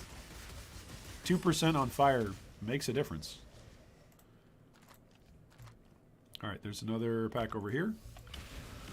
Whoa, fire damage and exposure? Am I dead to these guys? Maybe. Life regen? No, it was the other guy that was fire damage and exposure. This pack is Leech's life. The other one was fire damage and exposure. Okay. That's why I was taking so much damage going into the midst of a pack of them. That makes slightly more sense. Okay. So, I think I want my fire resistance handled before we go fight Innocents. Can't believe I'm still using a Heat Shiver. Okay, so these are not that great. So do I have a belt that gives me cold resistance? Or, I'm sorry, fire resistance. That gives 7. So, it gives us 21% increased global physical damage, and it gives us 7 fire resistance, so now we're capped. Can you leave Ruthless and go non-Ruthless? Like, is it mechanically possible? Here you go. This is what it shows. It shows migrate to Hardcore Ruthless Sanctum League. So you can migrate from SSF into Trade, but you can't migrate from there, not to my knowledge. Actually, let's try it. Let's see how far the migration change goes. Let's delete another character. What's another low level? Probably Talea. She's level 88. Oh, the Assassin Draconis. Okay, does he have anything on him? He's probably got some janky build on him. He's got Lightning Trap. Yep, some janky build. Okay, don't care about this. Does he have anything on him over here? I don't see any jewels or anything. Okay, let's delete this guy. We're going to delete Assassin Draconis. We're going to go over to Hardcore Soul Self-Found. We're going to create a character. Whatever. And then... Okay, then we're going to log out. And we'll see how much we can migrate. Okay, so migrate. Don't migrate all. Oh, goodness. Don't click that button. Okay, so we're going to migrate this character. Migrate this character to the league shown above. Okay, so migrate this character to Hardcore Ruthless Sanctum League. Okay, so we migrated that character. Can I migrate him again? No, there's no migrate option. Look at that. So that's as far as it can go. You can go from SSF to Trade. That's what you can do. So we tested it. We did our best.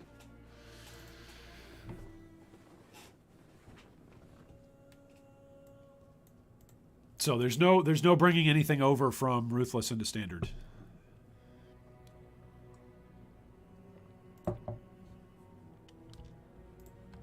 Death to Purity. Here we go. Chamber of Innocence. Let's keep farming. We need what? 2 more passive points? Yeah, we need 2 more passive points. So I guess this is Standard League for Ruthless. There is no Standard League for Ruthless at the moment just because... I think they were saying this is like the first league that it's out. So this is kind of still beta. However you want to view it, whatever you want to call it. This is still relatively new that they're trying to test out. So, oof, I am getting hit hard here.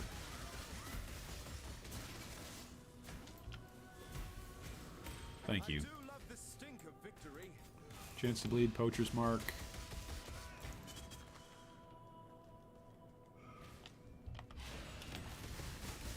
Cold damage.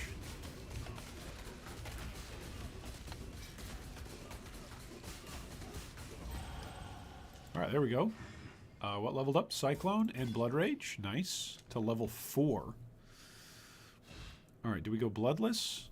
No. We go increased damage with the axes. That's what we do. We want damage, and then we'll go grab Bloodless. So that way enemies can't leech, and that's a 10% node.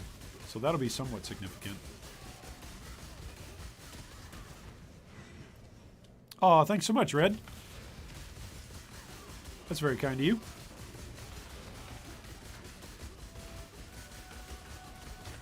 I appreciate it much.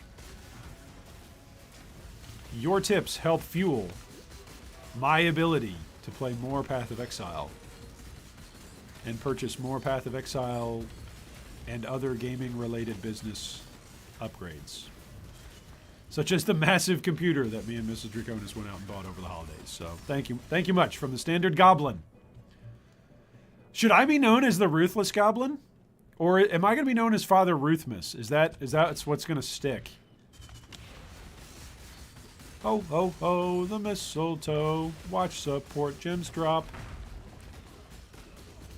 Maybe that's who I've always meant to be. I'm supposed to be Father Ruthless. Okay, always crits? Is that what it said? Yep, always crits. Oh boy. Always crits hurts. Always crits with lightning damage hurts.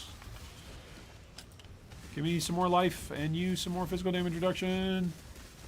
Gains random charges. He's got more power. Okay, there we go. That guy kind of hurt. I'm years behind on supporting you. Oh no, that's very kind of you, Red. Now you guys all support the channel in all sorts of different ways. Just coming by and hanging out and having discussions and having fun. That is your support, believe it or not. I feel your support that way too, as well. So I feel your support when I read off an entire skill gem like I did to Ahmed earlier. And I was like, yeah, I'm using Sniper's Mark. Look, this is what it says. And I didn't read the name of it. And I also feel your support when you guys either sub or join or do whatever actions it is that you do, or when you donate. I appreciate it. It's fun. It's pretty cool. The Donkey Night of Christmas present. Ah, there you go. I got that. I got that one, Jacob. So for those of you that don't know, I wrote a little kids book. I put together, I and Mrs. Draconis, and my kids helped as well, all the stories that I've told to my kids over the last year or so while putting them to bed. My wife said, hey, you should be writing those down. And my kids were like, yeah, you should write them down and then you won't forget the stories that you're telling us. Because you keep forgetting the details, Dad. Come on. So we did. We wrote them down and we made them into a book. And it's available on Amazon, which is pretty cool. You can download it, purchase it either as an ebook or as a hard copy. So that's pretty cool. So that's what Jacob is referencing when he talks about Donkey Night. The title of the book is, or the title of the series in book 1 is the Legend of the Donkey Night. So that's what he's referencing there. See, the internet is just one long series of inside jokes.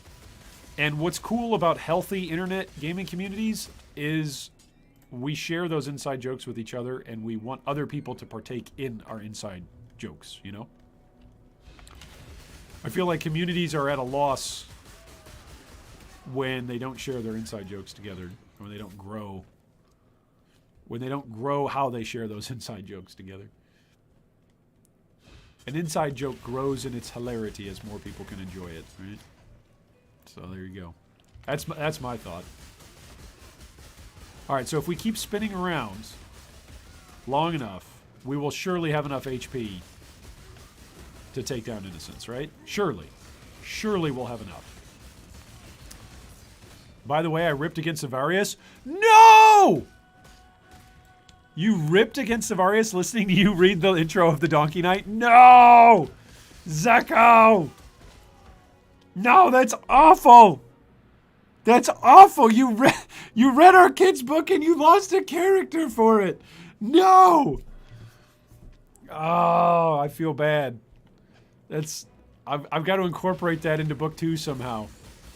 There's got to be a story that somebody's going to tell somebody. Always make sure you're paying attention and that you don't die while you're listening to stories. Somebody's great-granduncle or something will tell a story about how so-and-so was always listening to people's stories and wasn't paying attention, and so that's what got him killed. Oh, man.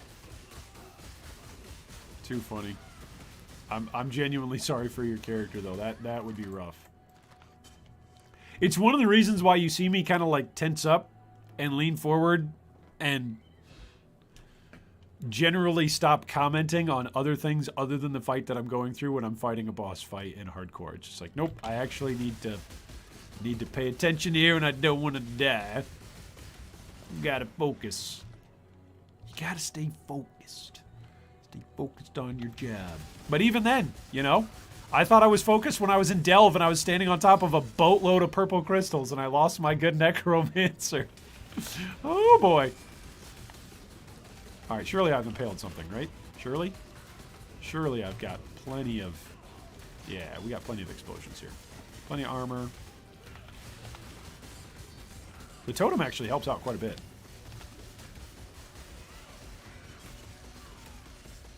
Overwhelms physical damage reduction. Well, he's about to be underwhelmed by my damage. Okay, we're about to upgrade 2 skill gems, is what it looks like.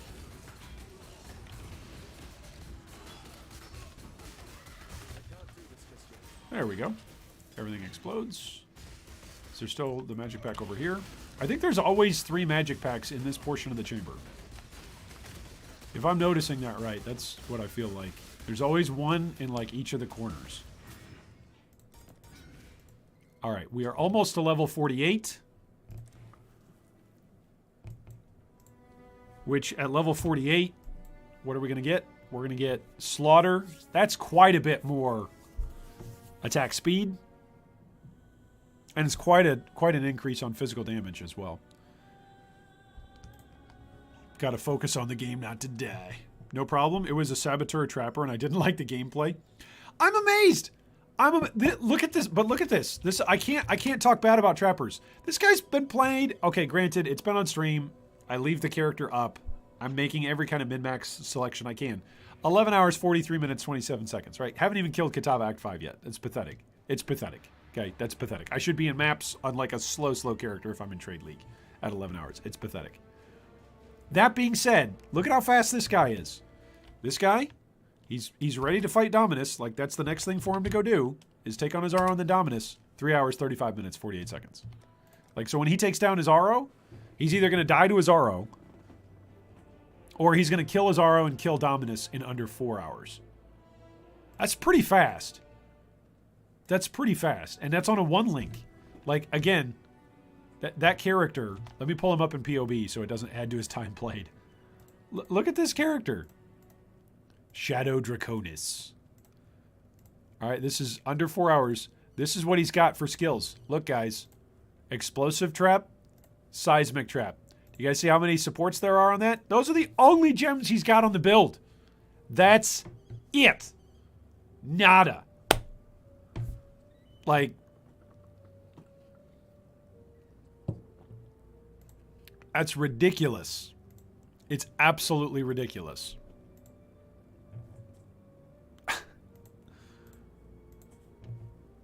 By the way, according to this, he does 1/3 of the damage that, you know, the champion does. And here's his tree. His tree is just all damage. That's his tree. I mean, he's got some life down here. He's got a little bit of resistances here. But this is just, yeah, let's grab all the damage and give frenzy charges and woo! Oh, and I get frenzy charges too. So where's the charges? Charges.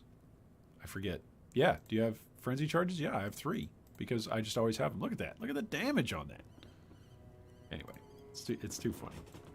And then I come over here to this character. Herder! I'm on a 4 link and I've got a big rare axe and I'm using every single possible active skill I can possibly use to make work. I'm using Infernal Cry. I'm using Blood Rage. I'm using Corrupting Fever. I even have appropriate, like, good support gems. Oh, goodness. He does damage.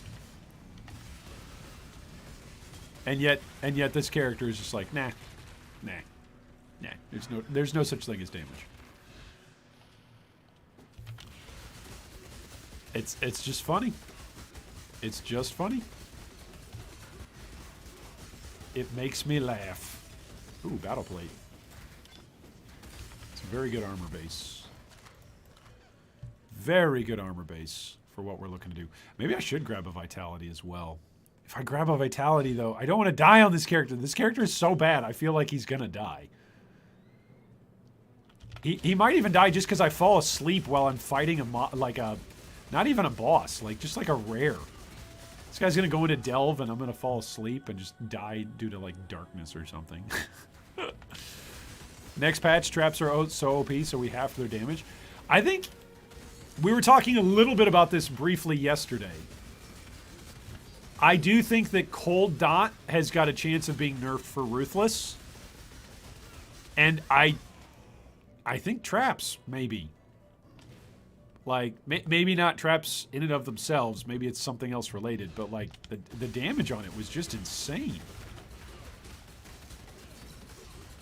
All right, let's get out of all of those explosions. Maybe it's just frenzy charges, too. Because I'm getting frenzy charges on this guy, and it's making a big difference as well. What is going on here? Why am I taking so much damage? There we go. Ding 48. Hasted chaos damage. Oof.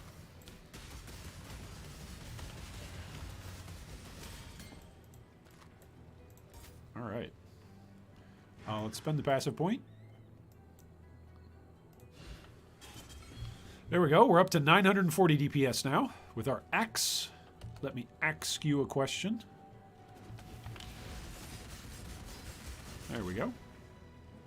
I'm playing Cold Dot Ignite Elementalist now. The damage is crazy. And I didn't even think it was that great at first, right? But then being able to equip... like, when I say at first, I didn't think it was that great pre-Vortex. Like, Wintertide Brand was really good defensively. Wintertide Brand on its own in Act 1 and Act 2, just chilling everything, really strong defensively. Damage-wise, it's like, okay, Storm Brand would be kicking butt right now, right? But that's what it's supposed to do. Lightning damage, Lightning's whole thing is that it can do better damage. So it should do more damage. Like, that's what it should do. Oh, gosh. I'm getting hit here hard. What is hitting me so hard? It's all these curses. Oh, my goodness. Am I dead? Life regen and curses. This guy's not even worth it. He's going to kill me. See ya. You can just choose to do that sometimes. You see a rare and you're like, nope. I'm going to go fight somebody else. I'm going to go steal somebody else's XP. Thank you very much. Fire damage and exposure. Yikes.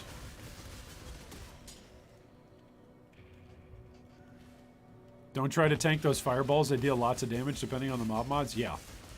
Yeah, on death effects, that was a meme before I left and took my break from PoE. Why is it that the most dangerous things in PoE are things that take place after you kill a monster? Why is that? It's like, well, for a couple game design reasons, but because the game has got so zoomy that monsters don't even get to fire off any of their abilities. This is one of the things I'm enjoying about playing Ruthless, is monsters actually get to fire their abilities. Oh, don't you? Isn't that just slow? Isn't that just code word for slow? Maybe so. Maybe so. If we want to meme about it and make fun of it, then maybe so. Maybe it is just a slower gameplay. But monsters don't have to have stupid on-death one-shot mechanics. You know, when you kill this... Full drop Orb of Alchemy! Monsters don't have to have stupid on-death one-shot mechanics if they actually get to do their abilities that deal damage. Like, developers don't feel like, man, we got to really ramp up the damage on these things. Or we got to figure out a way to offer some challenge to characters. No, the damage and the challenge is already there.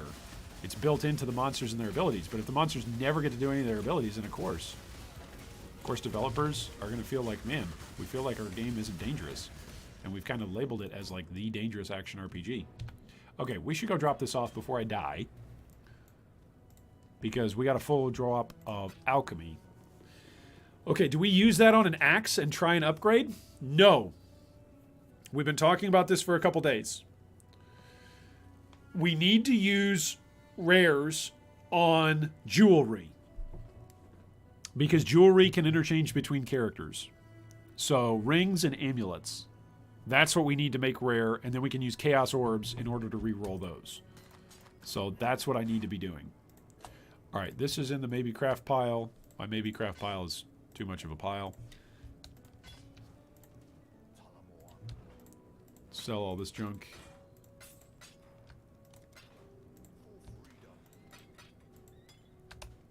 What do we got here? Effect is not removed when unreserved mana is filled. Grants immunity to poison. Ooh.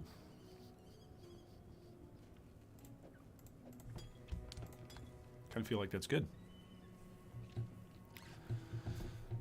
If they put too much developer time into balancing Ruthless, the majority of the player base will get angry that its focus is not on the main modes or the game on PoE 2. I mean, here's the thing, Jacob. Here's the good news.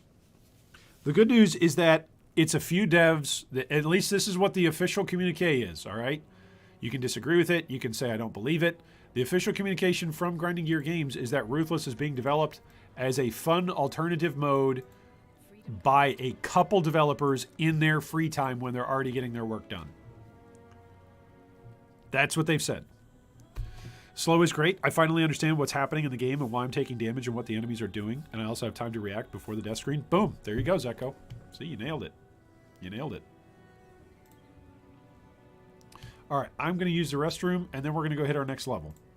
And then maybe we'll go take on Innocence. And then maybe from there, Kitava. So, refill your drinks. Grab something to eat. Grab a snack. Whew. And then let's come right back.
I have returned.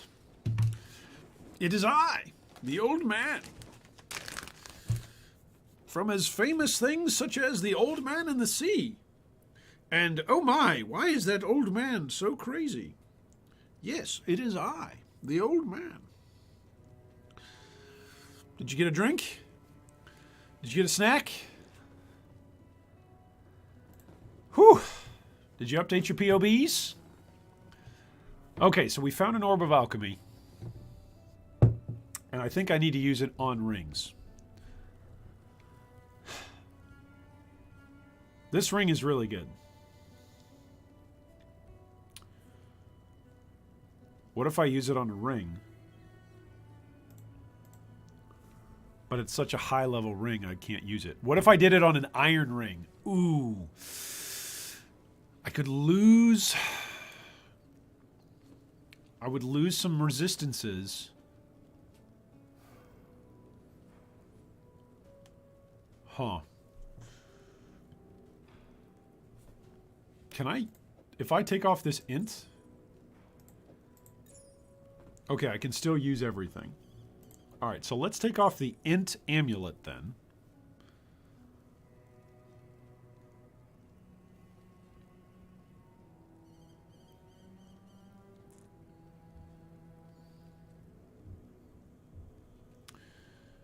What do you guys think? What should we use the Orb of Alchemy on? A ring that gives us resistances with a resistance base. That's going to be more transferable between characters. I also have 2 Chaos Orbs that I can use to reroll it. Do we use it on an amulet? If we use it on an amulet, which type of amulet? I'm going to put on an amulet here, and then we can continue to debate. We can chat about this while I'm flying through, while I'm spinning through the Chamber of Innocence. What do you guys think? What would be the best use of an Orb of Alchemy? They're pretty rare. I think we've only had 3 or 4 of them drop, like, in total, the entire time that we've been playing Ruthless since League launch. Like, they're pretty rare. I think we've made 1 or 2. Maybe we've made 2. Maybe. Just out of all the stuff that we found and vendored. So they're pretty rare. They're not at all common. I should say that.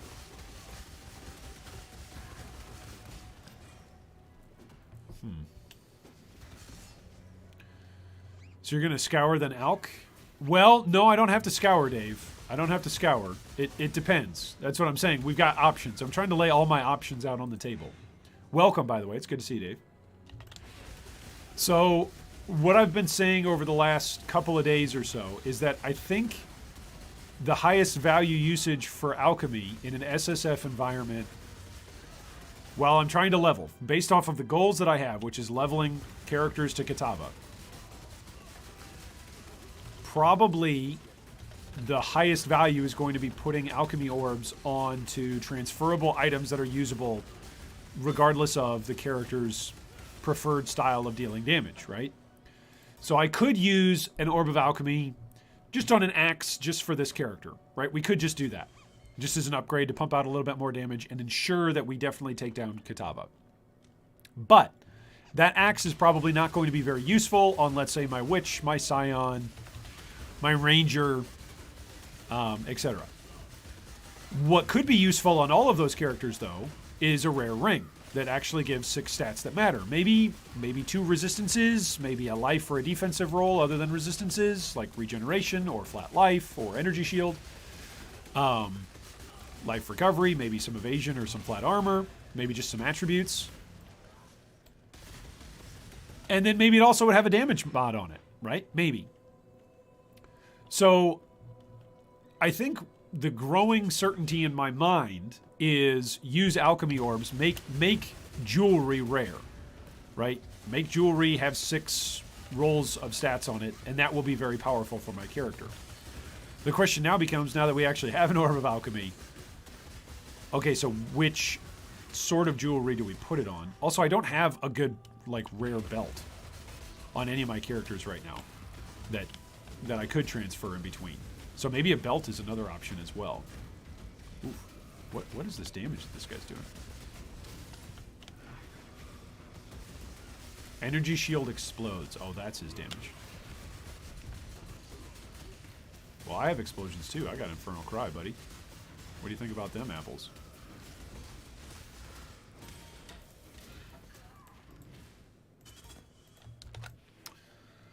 So, like, if I choose to put this on an Iron Ring, that's very applicable, obviously, for this character and any character moving forward that does use an attack. But if I use the Orb of Alchemy on, let's say, a Resistance Ring, well, that's pretty useful with its implicit for any of my characters that are also spell users. Like, it's a lost stat line, the implicit, on a spell user to throw this on an Iron Ring. It would be more beneficial for the champion, no doubt.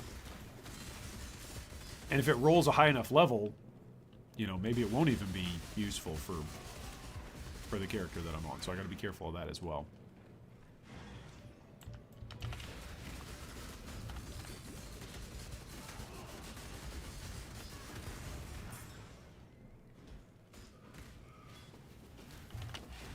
Oof, that hurt. Extra life and haste aura. Okay, it's not too bad. Whoa! Where's the damage coming from, buddy? Heavy belt, nice. I agree that alching a 2-stone ring is best. Do you have any white ones with 16 plus 2 resistances? If I don't on this character, I think I do on another character. And I do have some scours. So I could go scour a relatively high 2-stone ring. If I don't have one already in my stash, I could scour one off of my other characters. So it's possible. It's not impossible. Resist ring would be easiest, as amulet sometimes needs a bit of stats. That's true. That's a good point, Patrick. A lot of the times we are mixing and matching our amulet to like use some skill gem or to level up a skill gem. That's a good point. A lot of the time we've used amulets in that way. Tudor says, how about a gold base? More rarity, more rares. Might also be a debate, though. That's a good point. It's a good point. It's as an implicit. Oh, no! Ruthless Patuke at level 89. Died at position 11 on the ladder. Rest in peace. Pakute. Hopefully that is not ominous of things to come for me.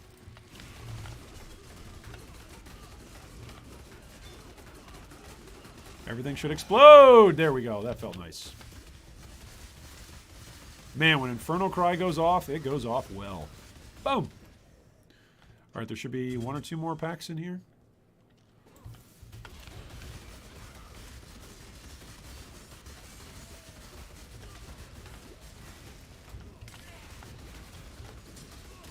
Alright, we got another rare.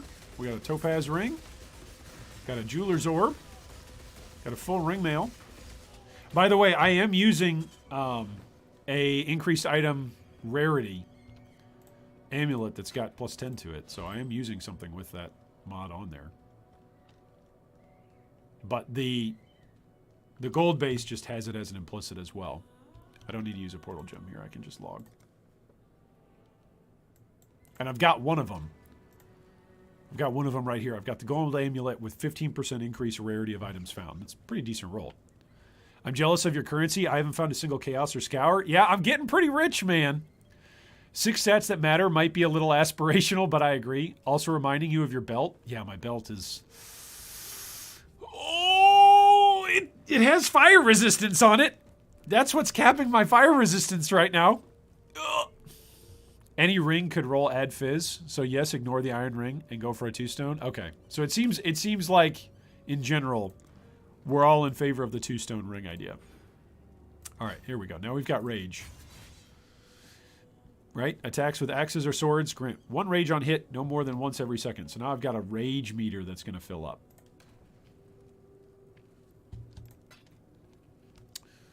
All right, topaz ring. I got a bunch of topaz rings.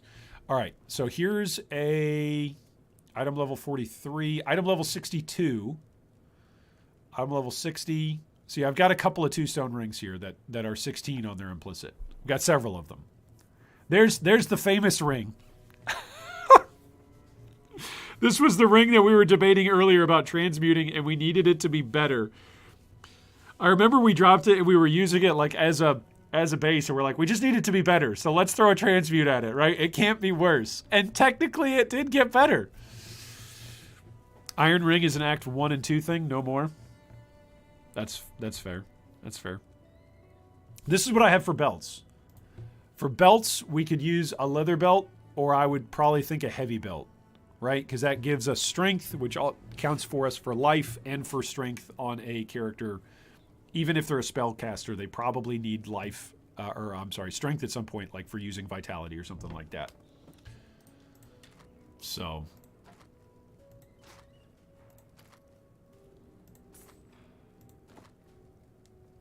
That's bad. So that was my thought for potentially a belt.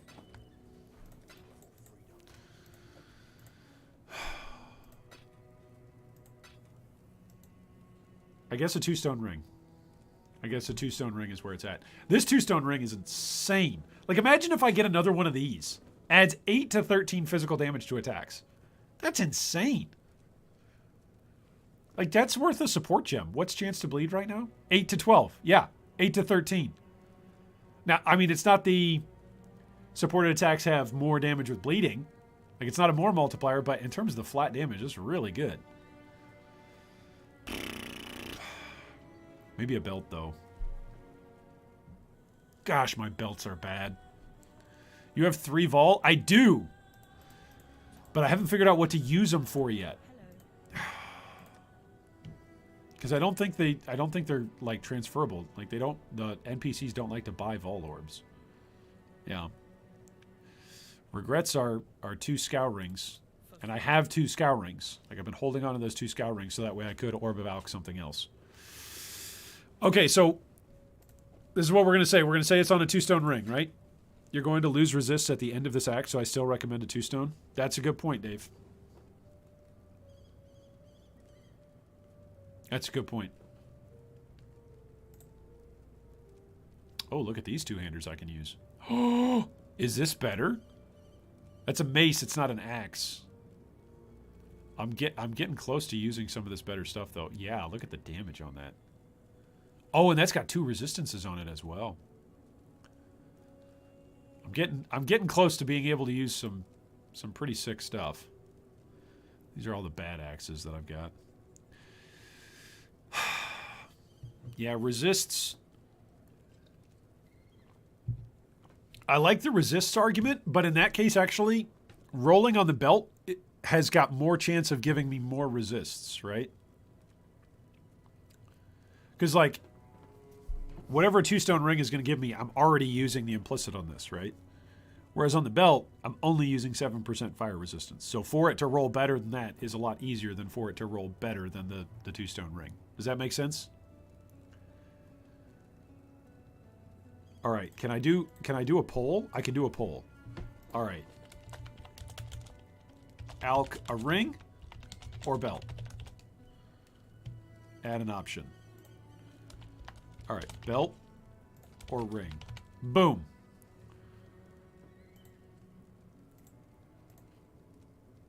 All right, we created a poll. The poll is up. Wow, I figured out how to create a poll on YouTube. There is now a poll. I'm asking you guys, just go vote. Which one do we do, the ring or the belt?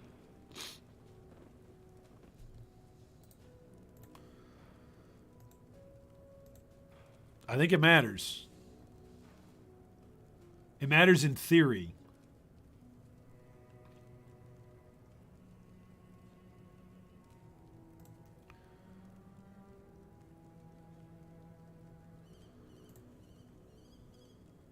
Oh my gosh. It's 50-50, guys. It's 50-50! What is this? What is this voting? The G3 community is just a 50-50 community now. Okay, there we go. All right, we got a few more folks saying ring. Nobody's buying my belt argument. All right, we'll do it. We'll do it. What happens if it turns out like mana regeneration, evasion, +1 to all attributes? Belts easily roll flash stuff? That's a good counter argument, Patrick. Belt, you're more chance for res. All right. The people have spoken with 7 votes.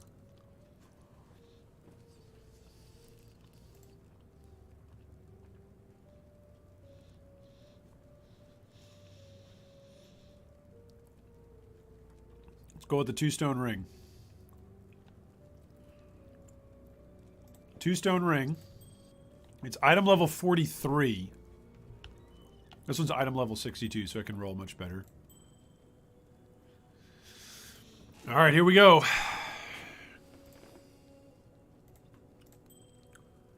Should I go somewhere to craft this? I should. We should go to Kaduku. Is he at the climb or at the ledge? I forget. No, he's at the climb or the ledge. He's not at the climb. Where's Kaduku? Let's find Kaduku. I love democracy. Yeah.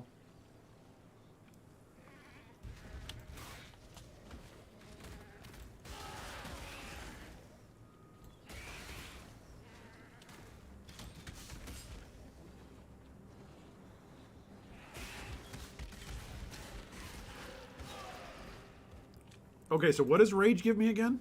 Oh my gosh, I went the wrong way. Rage is 1% attack speed, right?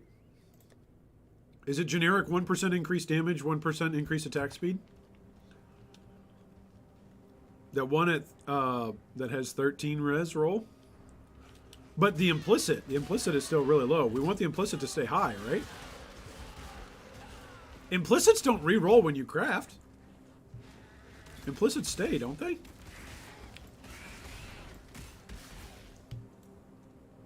You lose 1 rage, increase attack speed, cast speed. Oh no, it's just attack damage. Okay, and move speed.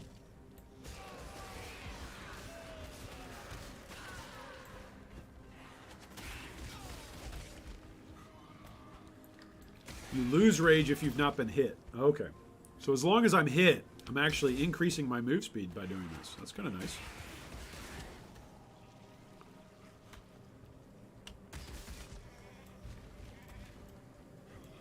Alright, here's Kaduko. The false god. Down he goes. What if he kills me? What if his lightning damage actually killed me? Speaking of jealousy, is that homemade Miss Iron cookies that I'm seeing you munch on? It is! It is. I still have a few sugar cookies here. And so I'm enjoying them. It's quite good. Okay, here we go. We've killed Kaduku. We've got our Orb of Alchemy. You know what? Let's destroy an item. Let's destroy some items. We're going to pick up all these items. It's going to help us with the crafting. Okay, we're going to destroy this. Oh, no, we can't destroy it because we're not in town. Okay, well, this is what we're going to do. We're going to pick up all these items. We're going to open a portal. We're going to go to Line Eyes. We're going to destroy all of these items. These are all being offered up. Chris, are you watching? Chris Wilson, Mr. Wilson. Excuse me, Mr. Wilson, I have a question. All right, we destroyed 6 items. 1, 2, 3, 4, 5, 6. Because we want 6 stats. We want 6 stats on this. That's what we want. It's the highest base level that we've got. As Tutor Andre has pointed out, this is the highest item level that we've got. It's only 13%, but it's the highest item level. Okay? We come back in. I'm going to close my eyes. Oh, what do we get? Did we get something good? Did we get something good? Okay, we got life. We got increased rarity. Energy shield. Intelligence. All elemental resistances. And fire. Okay. We got 6 stats on a ring. We got 3 defensive stats, a magic find stat. No, 4 defensive stats, really. I'll take it. That's a really good ring. And it requires level 44, so we can still use it. I'll take it. All right, so I'm going to lose my fire resistance, but I won't, because the ring has got fire resistance and all elemental resistances. So I lose a bit of damage, because I'm no longer having the flat 7 to 16 added cold damage to attacks. But that gives me a lot more flexibility with my resistances elsewhere. Like, I could actually put on an armor helm now. That's pretty good. Okay, I think I'm kind of addicted to crafting rings. Magic Find is very strong and Ruthless. Oh yeah, no doubt about that. That's actually pretty good. This might be the best ring that we've got so far. Is that better, in fact, than my Hierophant's ring? What's he using? Strength. Life, he's got rarity, and he's got a little bit of resistances. Life, all resistances, 1 resist. I think it's better. I think we just crafted a better ring. So that's the new way to craft in Ruthless. We have to go to Kaduku. We have to pick up whatever he drops. We have to go to town, sacrifice it. That's our new habit. That's our new rhythm. See, trust us, says Patrick. I'd take that any day to replace my plus 32 mana ring. Oh, man. I'm sorry, Zeko. Oh, that's awful. That is rough. Okay, let's does rage actually make a difference? Let's see here. We gain rage really, really slow. So that's kind of obnoxious. But other than gaining rage really slow,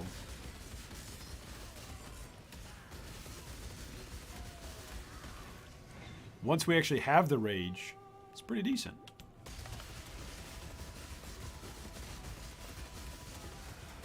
Oh, it stacks with frenzy charges too. We're actually going to go kind of fast, guys. Look at this. Look at the move speed. This is without a move speed flask. Imagine if I actually had a good move speed flask that had some duration on it. That'd be insane.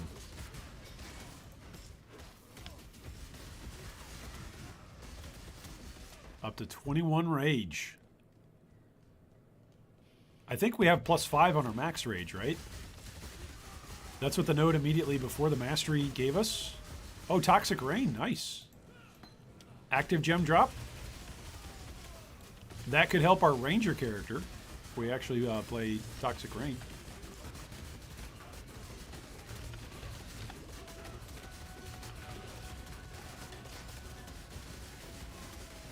Man, imagine how much we'd be sustaining if we were using claws right now. If we're over-sustaining by this much just by using axes with life gain on hit support, we would be ridiculously over-sustaining with the claws.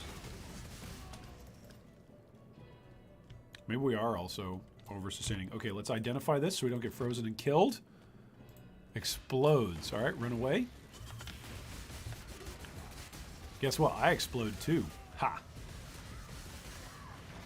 Alright, nice. We at least replaced the Wisdom Scrolls that we used to unlock it. And, you know, because we used Wisdom Scrolls to unlock it, we didn't lose our character. So that's kind of a big deal. I feel like there's stuff in here that is doing some good damage to me.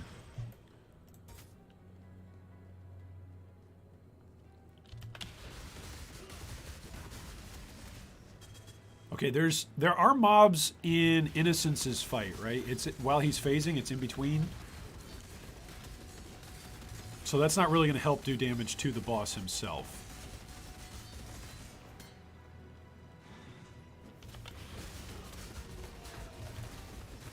Huh.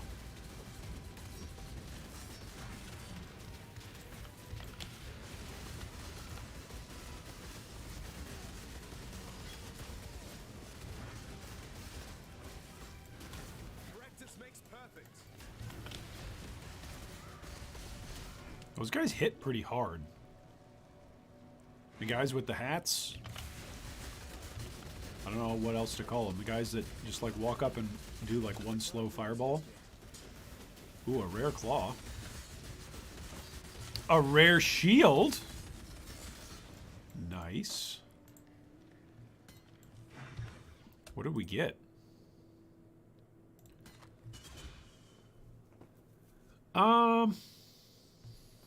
Not that great.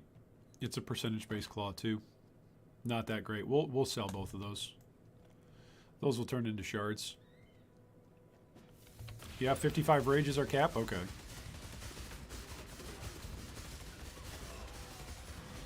So then it takes us 55 seconds, right? Because we only can gain 1 rage per second. So it takes us a full minute to get... a full minute of continual hitting to get fully ramped. That's a bit much. That's a bit much.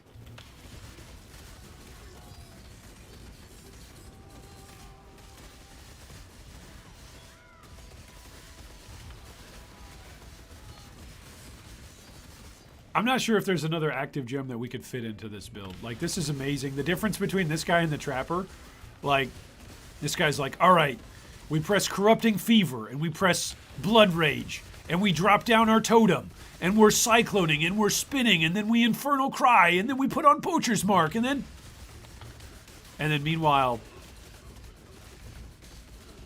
you know, there's my Trapper. All right, I have Explosive Trap, and I throw that down a gazillion times, and that kills the bad guys for me.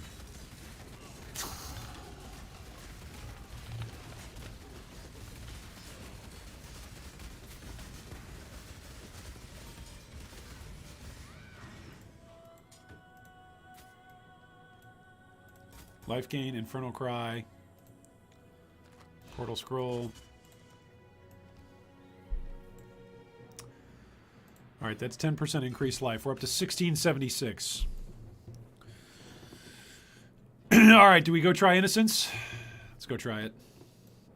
We're going to try it, guys. Let's go give Innocence a try. The world must be cleansed of impurity. 1600 HP. Plus we got a whole bunch of armor.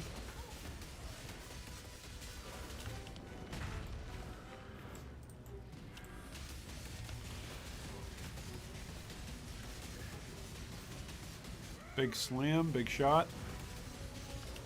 Oh, stop running away from me. Big slam. Oh my gosh, stop running away, dude. Oh my gosh. What? Why do you have so much mobility? Why does, like, I did not think Avarius's mobility was going to be the issue during this fight. That was not my thought. Oh yeah, I better watch out for his mobility. It's going to be tough to keep up with him. What?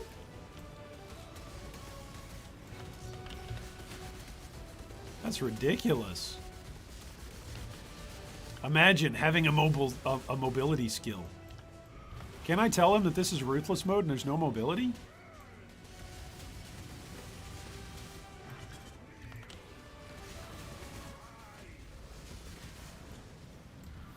Hey, you're not supposed to have mobility, buddy.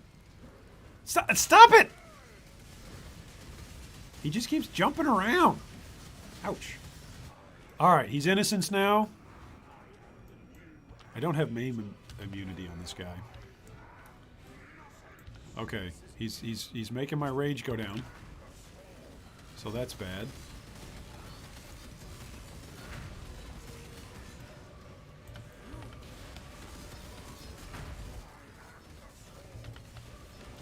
Okay, he is the storm. Okay, here comes the beam. Stay on the back side of him. Oh my gosh, I need to turn off screen shake. I can't believe I still have screen shake on. Stop moving! Oh gosh! Okay.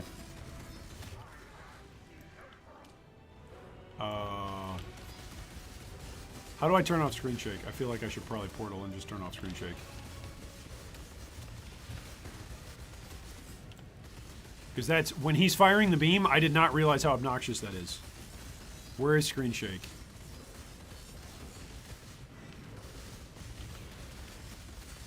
I don't see it. I'm gonna portal. Whew. Where's screen shake? I thought I had it off to begin with.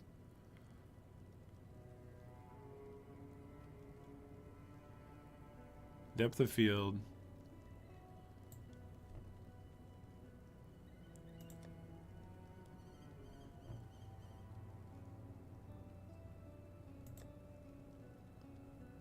Is it over here? General? Screen shake. Turn it off. Thank you. Whew.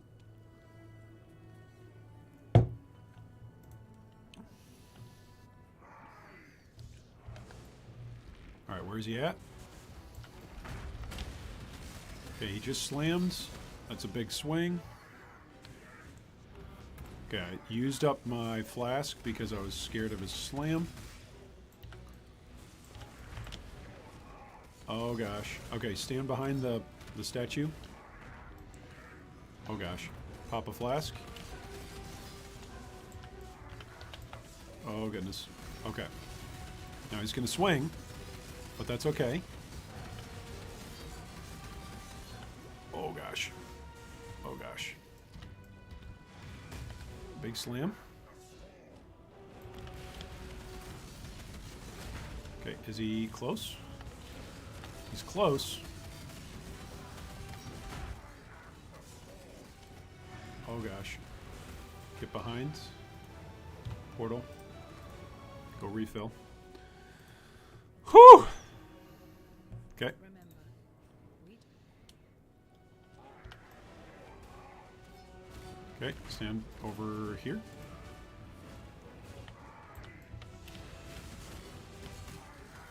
Life gain on hit. Life gain on hit. Oh gosh. That hurt. Oh gosh. Okay. Get closer. Life gain on hit.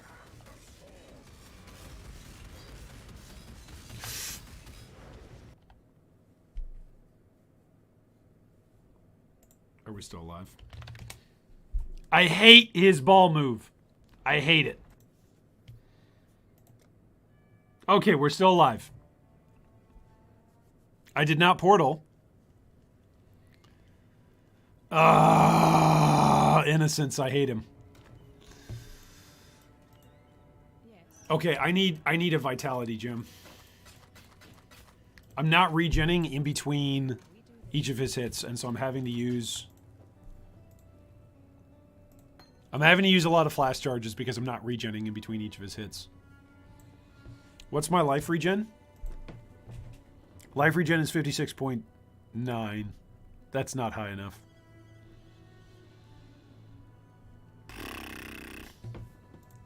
How many more Ciosa gems do I have? I've got one. I think base level 1 vitality is like 10 HP per second. I think it's my blood rage.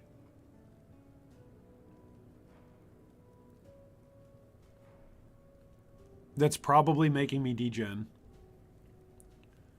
So that way I'm not gaining anything back. I think that's the thing. So let's take off blood rage when we get back to the fight.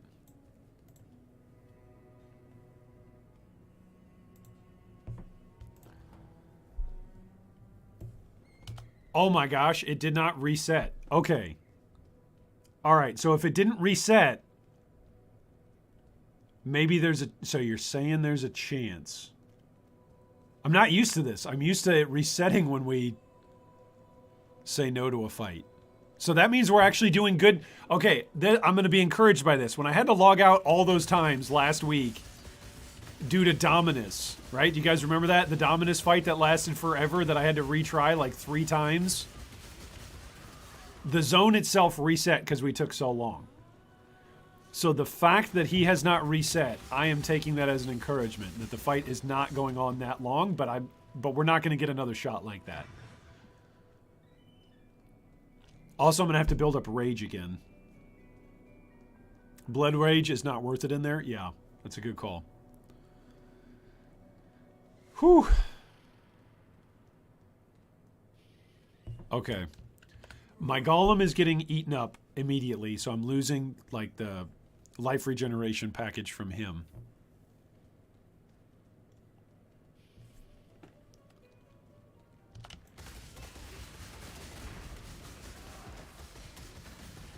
So we need to make sure that we take out Blood Rage. So let's just take out Blood Rage for now.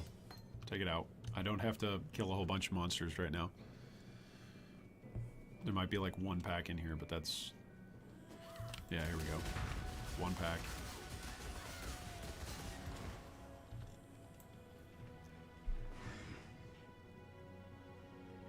This cost me 200 life, but I gained that back pretty quick. My life regen is actually present when I'm not using... Okay, so let's drop a portal here, so that way we have a portal, and then I can just hopefully log out, right? If things go bad. Alright, where is he? Okay, he's over there.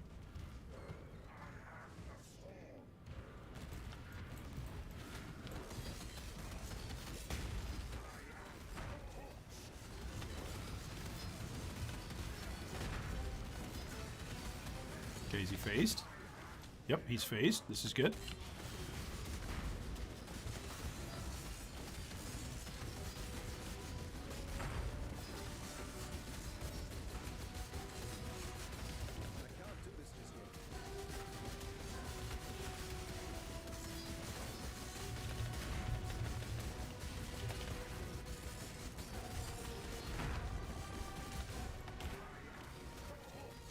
Okay.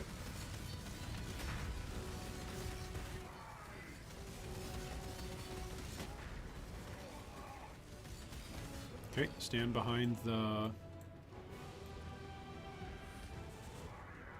Watch the slam.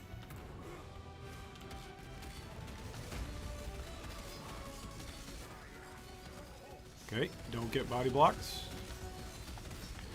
Yeah! Oh, that feels good! Ah, you glowing bastard! Ugh! Woo! All right, down goes Innocence. Okay. Whew! Oh, that's kind of good. It's kind of a good wand. Burning damage, spell damage, cast speed. That's kind of good. I just needed to take out... Okay, so make mental note of this. Okay? Make mental note of this. Don't use Blood Rage during boss fights. Right? It really matters. Whew. Alright, what's the question? I'm so sorry. I need to catch up to you guys in chat. Wait. There's like master missions once you finish the axe, right? No. No, they reworked things. Like, you're completely dependent on the Atlas passive tree. Are you guys ready for the best voice line in the game? Here it comes. What in damnation have you done? What in damnation have you done? You've killed our god. What are you doing? You silly man. You silly master of metal. You silly champion. The trouble of burning this place down. See, there you go. They've already set fire to the place that I was going to set fire to anyway. Wasn't that nice of them? Whew.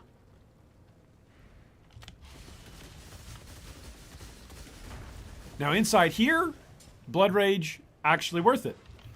Killing lots of stuff, grabbing lots of frenzy charges. Totally worth it.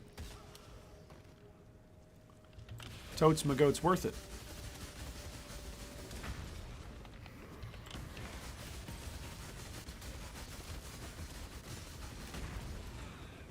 Close combat, level up, that's nice. I feel like we've actually got, you know, like almost a character here.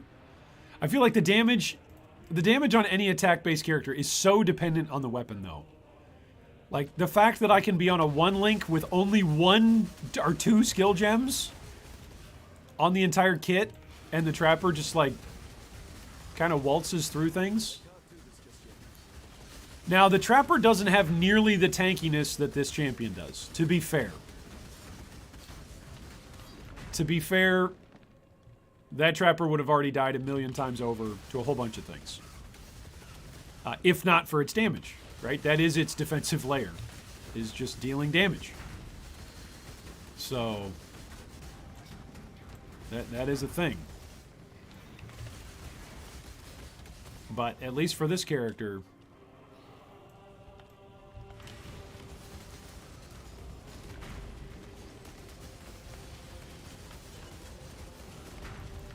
our tankiness is based off of our hit mitigation, basically. And that's about it. Because it is not our damage. And our life gained on hit. That's where a lot of our tankiness is coming from as well.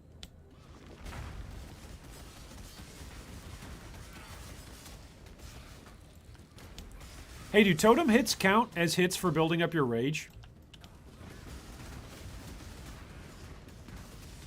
Let's try it for a second. I'm not going to attack for a second.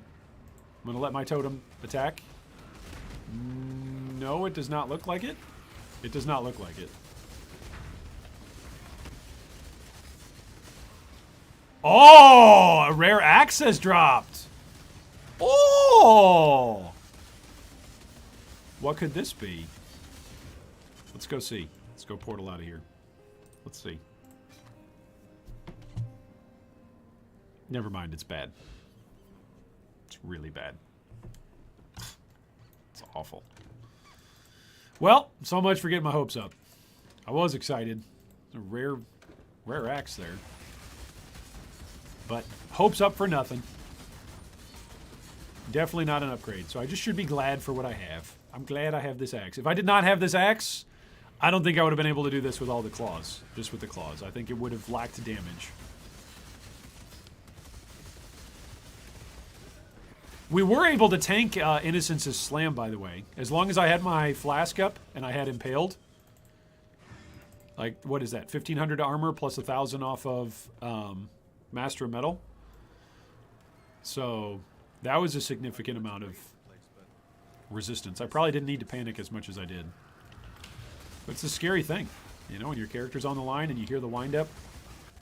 Yikes. It's a scary moment. It's a dangerous thing, Frodo Baggins, going out your front door. No Einhard, no Syndicate. Yeah. It's Ruthless is brutal, man. Ruthless is brutal. There's a reason. There's also a reason why for this league, this is the league that I'm playing Ruthless. And my goal was just to basically play through the campaign and remaster leveling the campaign again. Because in a worst case scenario, let's say they make more changes to Ruthless that I don't like in the future.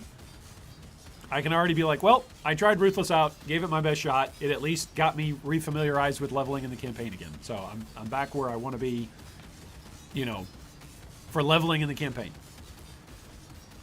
If they make some changes to Ruthless that I enjoy, then I can go, oh, well, now it's going to feel good getting to maps. Like, but I've already prepared myself. Like, maps are going to feel awful. That's what everybody who's played Ruthless has said, is that maps feel awful.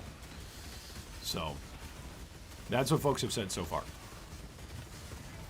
That map sustain is awful. Not having Masters missions makes it feel really bad in maps. So it's like, okay, so maybe this is why a lot of the feedback so far is the 10x story campaign is where Ruthless shines, because you're not really expecting to bump into that many Masters throughout the 10x story campaign.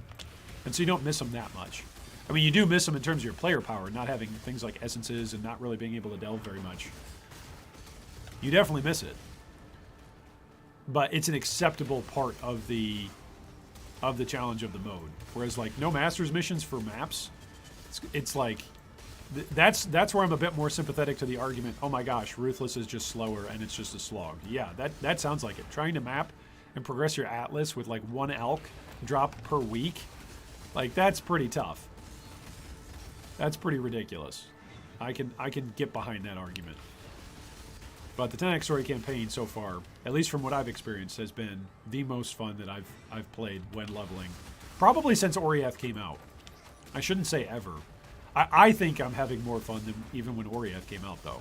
Like, the level of challenge and creativeness that you have to be able to flex. Like, I would never be using Corrupting Fever when I'm leveling.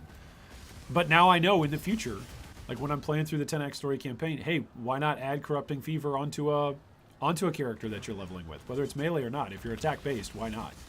Why not add Corrupting Fever? There's, like, if you just want to press less buttons, okay, go for it. But if you want more damage and you want to go a little bit faster, that's the way to do it.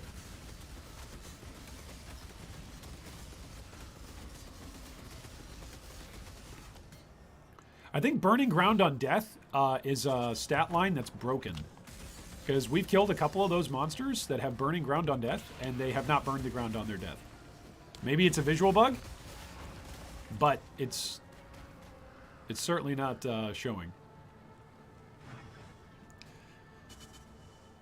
I totally see the sense of it. Indeed, it's a great game mode, but you know me and my shenanigans by now. Yeah, no, I get it, and nobody should ever hear me arguing, hey, the way I'm playing is better and everybody else needs to do it. I felt like since I was coming back to PoE and I was already going to be out of the rhythm of leveling and already going to be out of the rhythm of whatever the endgame meta was anyway, and it was going to take me a while to get back into the swing of things, I thought, well, if I'm ever going to do Ruthless, now's about the time to do it. And then Chris was like, hey, by the way, Ruthless is also going to be available on the 320 launch. Oh, okay. Now's the time to do it. So maybe next league, maybe I'll go back to what I used to do, which was basically swapping hardcore for softcore leagues like every other league. So maybe I'll go back to that. Maybe next league I'll run softcore and I'll play some zoom, you know, economic-based build. That is potentially a 4-link upgrade for my current gloves, which my gloves I'm hanging on to right now, the reason why I'm hanging on to them is because they're a 4-link and they're an evasion base. Oh, Splitting Steel. That's an active. I don't think I'm going to use it, but that's an active. Oh, am I dead? Nope, not yet. Close, though. It did some damage. Is that them doing damage, or is that just Blood Rage actually burning me? I think it's... Well, no, it's an Ignite. That's some actual damage. Does he have a Hinder Aura? Yes, he does.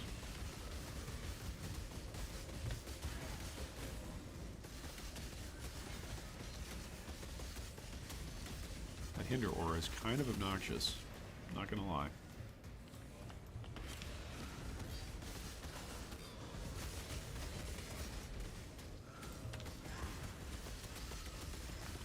Ebon Fangs is his name.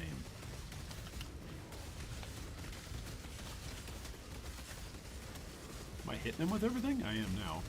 Huh. That's weird. It almost felt like I was critting, where like some of the time his life was going down much lower than the rest of it. But I guess there is still some divergence in the roll on your hit. Oh gosh, Lightning Totem. Get out, get out, get out, get out, get out, get out. Don't care about Bone Shatter. I've already got one. It's not a support gem. Don't care. Run away from the totem guy. Leave me alone. Run, run, run as fast as I can. Get away from the totem guy because I'm hoping he doesn't catch me. Go away. I just want my passives. Just give me my passive points. Are you a totem guy? No, you're not a totem guy. Okay. Shocked ground, life regen. Are you a totem guy? Oh, you're the lightning totem guy. Wait, so where's your lightning totems? Did we outrun them? I'm shocked. I think I outran the lightning totem? That's weird, because I thought it, like, replicated. Oh, holy stutter, Batman. Whoop. What is this? Crit prison? I don't know, but he did damage to me. What is he doing? Life shared with treant minions. Oh, okay. I have no idea what that means. What does life shared with treant minions mean? Where are your treant minions, buddy? Did we kill him? I think we killed him. Okay.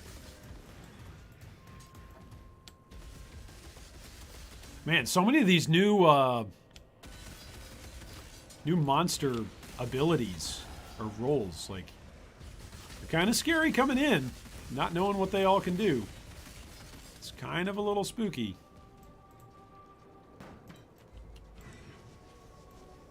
Yeah, lightning totems. I feel like lightning totems and purple crystals. Those are the two things that I'm terrified of now in hardcore. Oh, that too. Still terrified of explosions, but at least the explosions go off generally slow enough that you can see them coming. Ooh, nice. Rare gauntlets? No? Alright, so we need to go drop some stuff off in base. You deserve recognition for what you've done. Oh, why thank you. There's an uncarved Once Kitana, skill gem. remember, Or, gemstone. That's nice. Alright, do we sell all this stuff? I think we...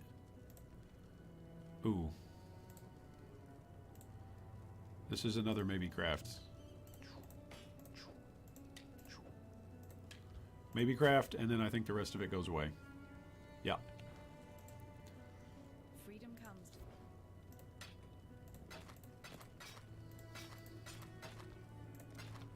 I suppose I could have used a Chaos Orb on that rare, but had I used the Chaos Orb on it, it would not have, like...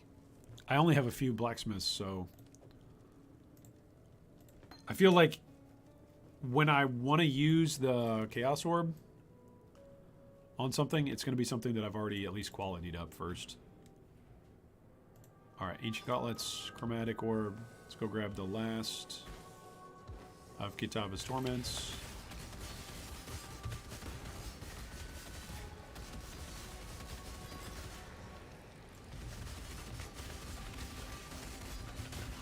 Oh, that's going to be a juicy Infernal Cry. Yep. That's a juicy one.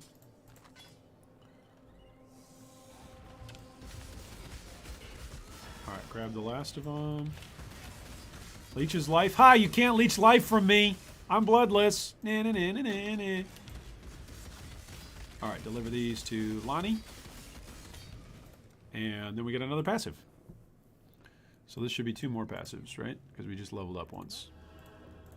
Remember, we do this. Quitlani's innocence blesses your journey. Innocence blesses your journey.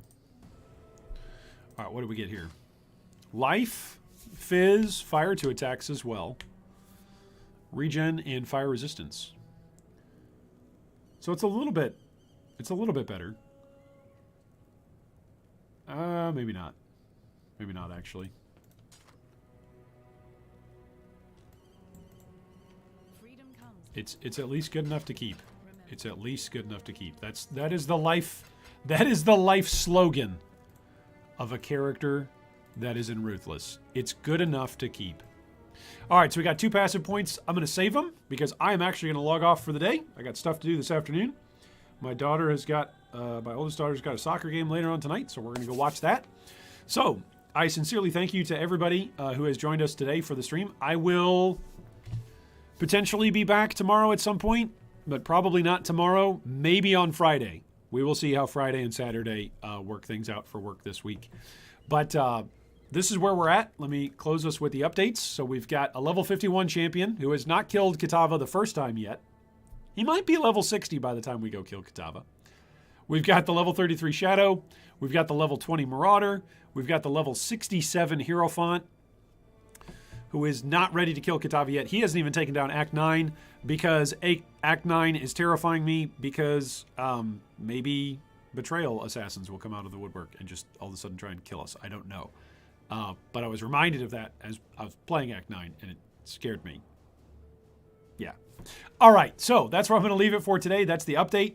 4 deaths, 1 mule death, and 4 characters that are kind of living, and kind of we're seeing some progression and some idea of where they're going to go. So thanks so much for joining us. Thanks so much for all of your support, for all your chat, for all your interactions, and for hanging out, and for helping share the channel with all your buddies and all your friends. So thanks so much from me to you. Hopefully the ongoing 320 Forbidden Sanctum League is the league that a Mirror of Calandra drops for you. And if you're playing Ruthless because you're a masochistic sicko like your balding, bearded friend right here, then I hope a support gem that you can actually use drops for you. Thanks, everybody. We'll see you next time.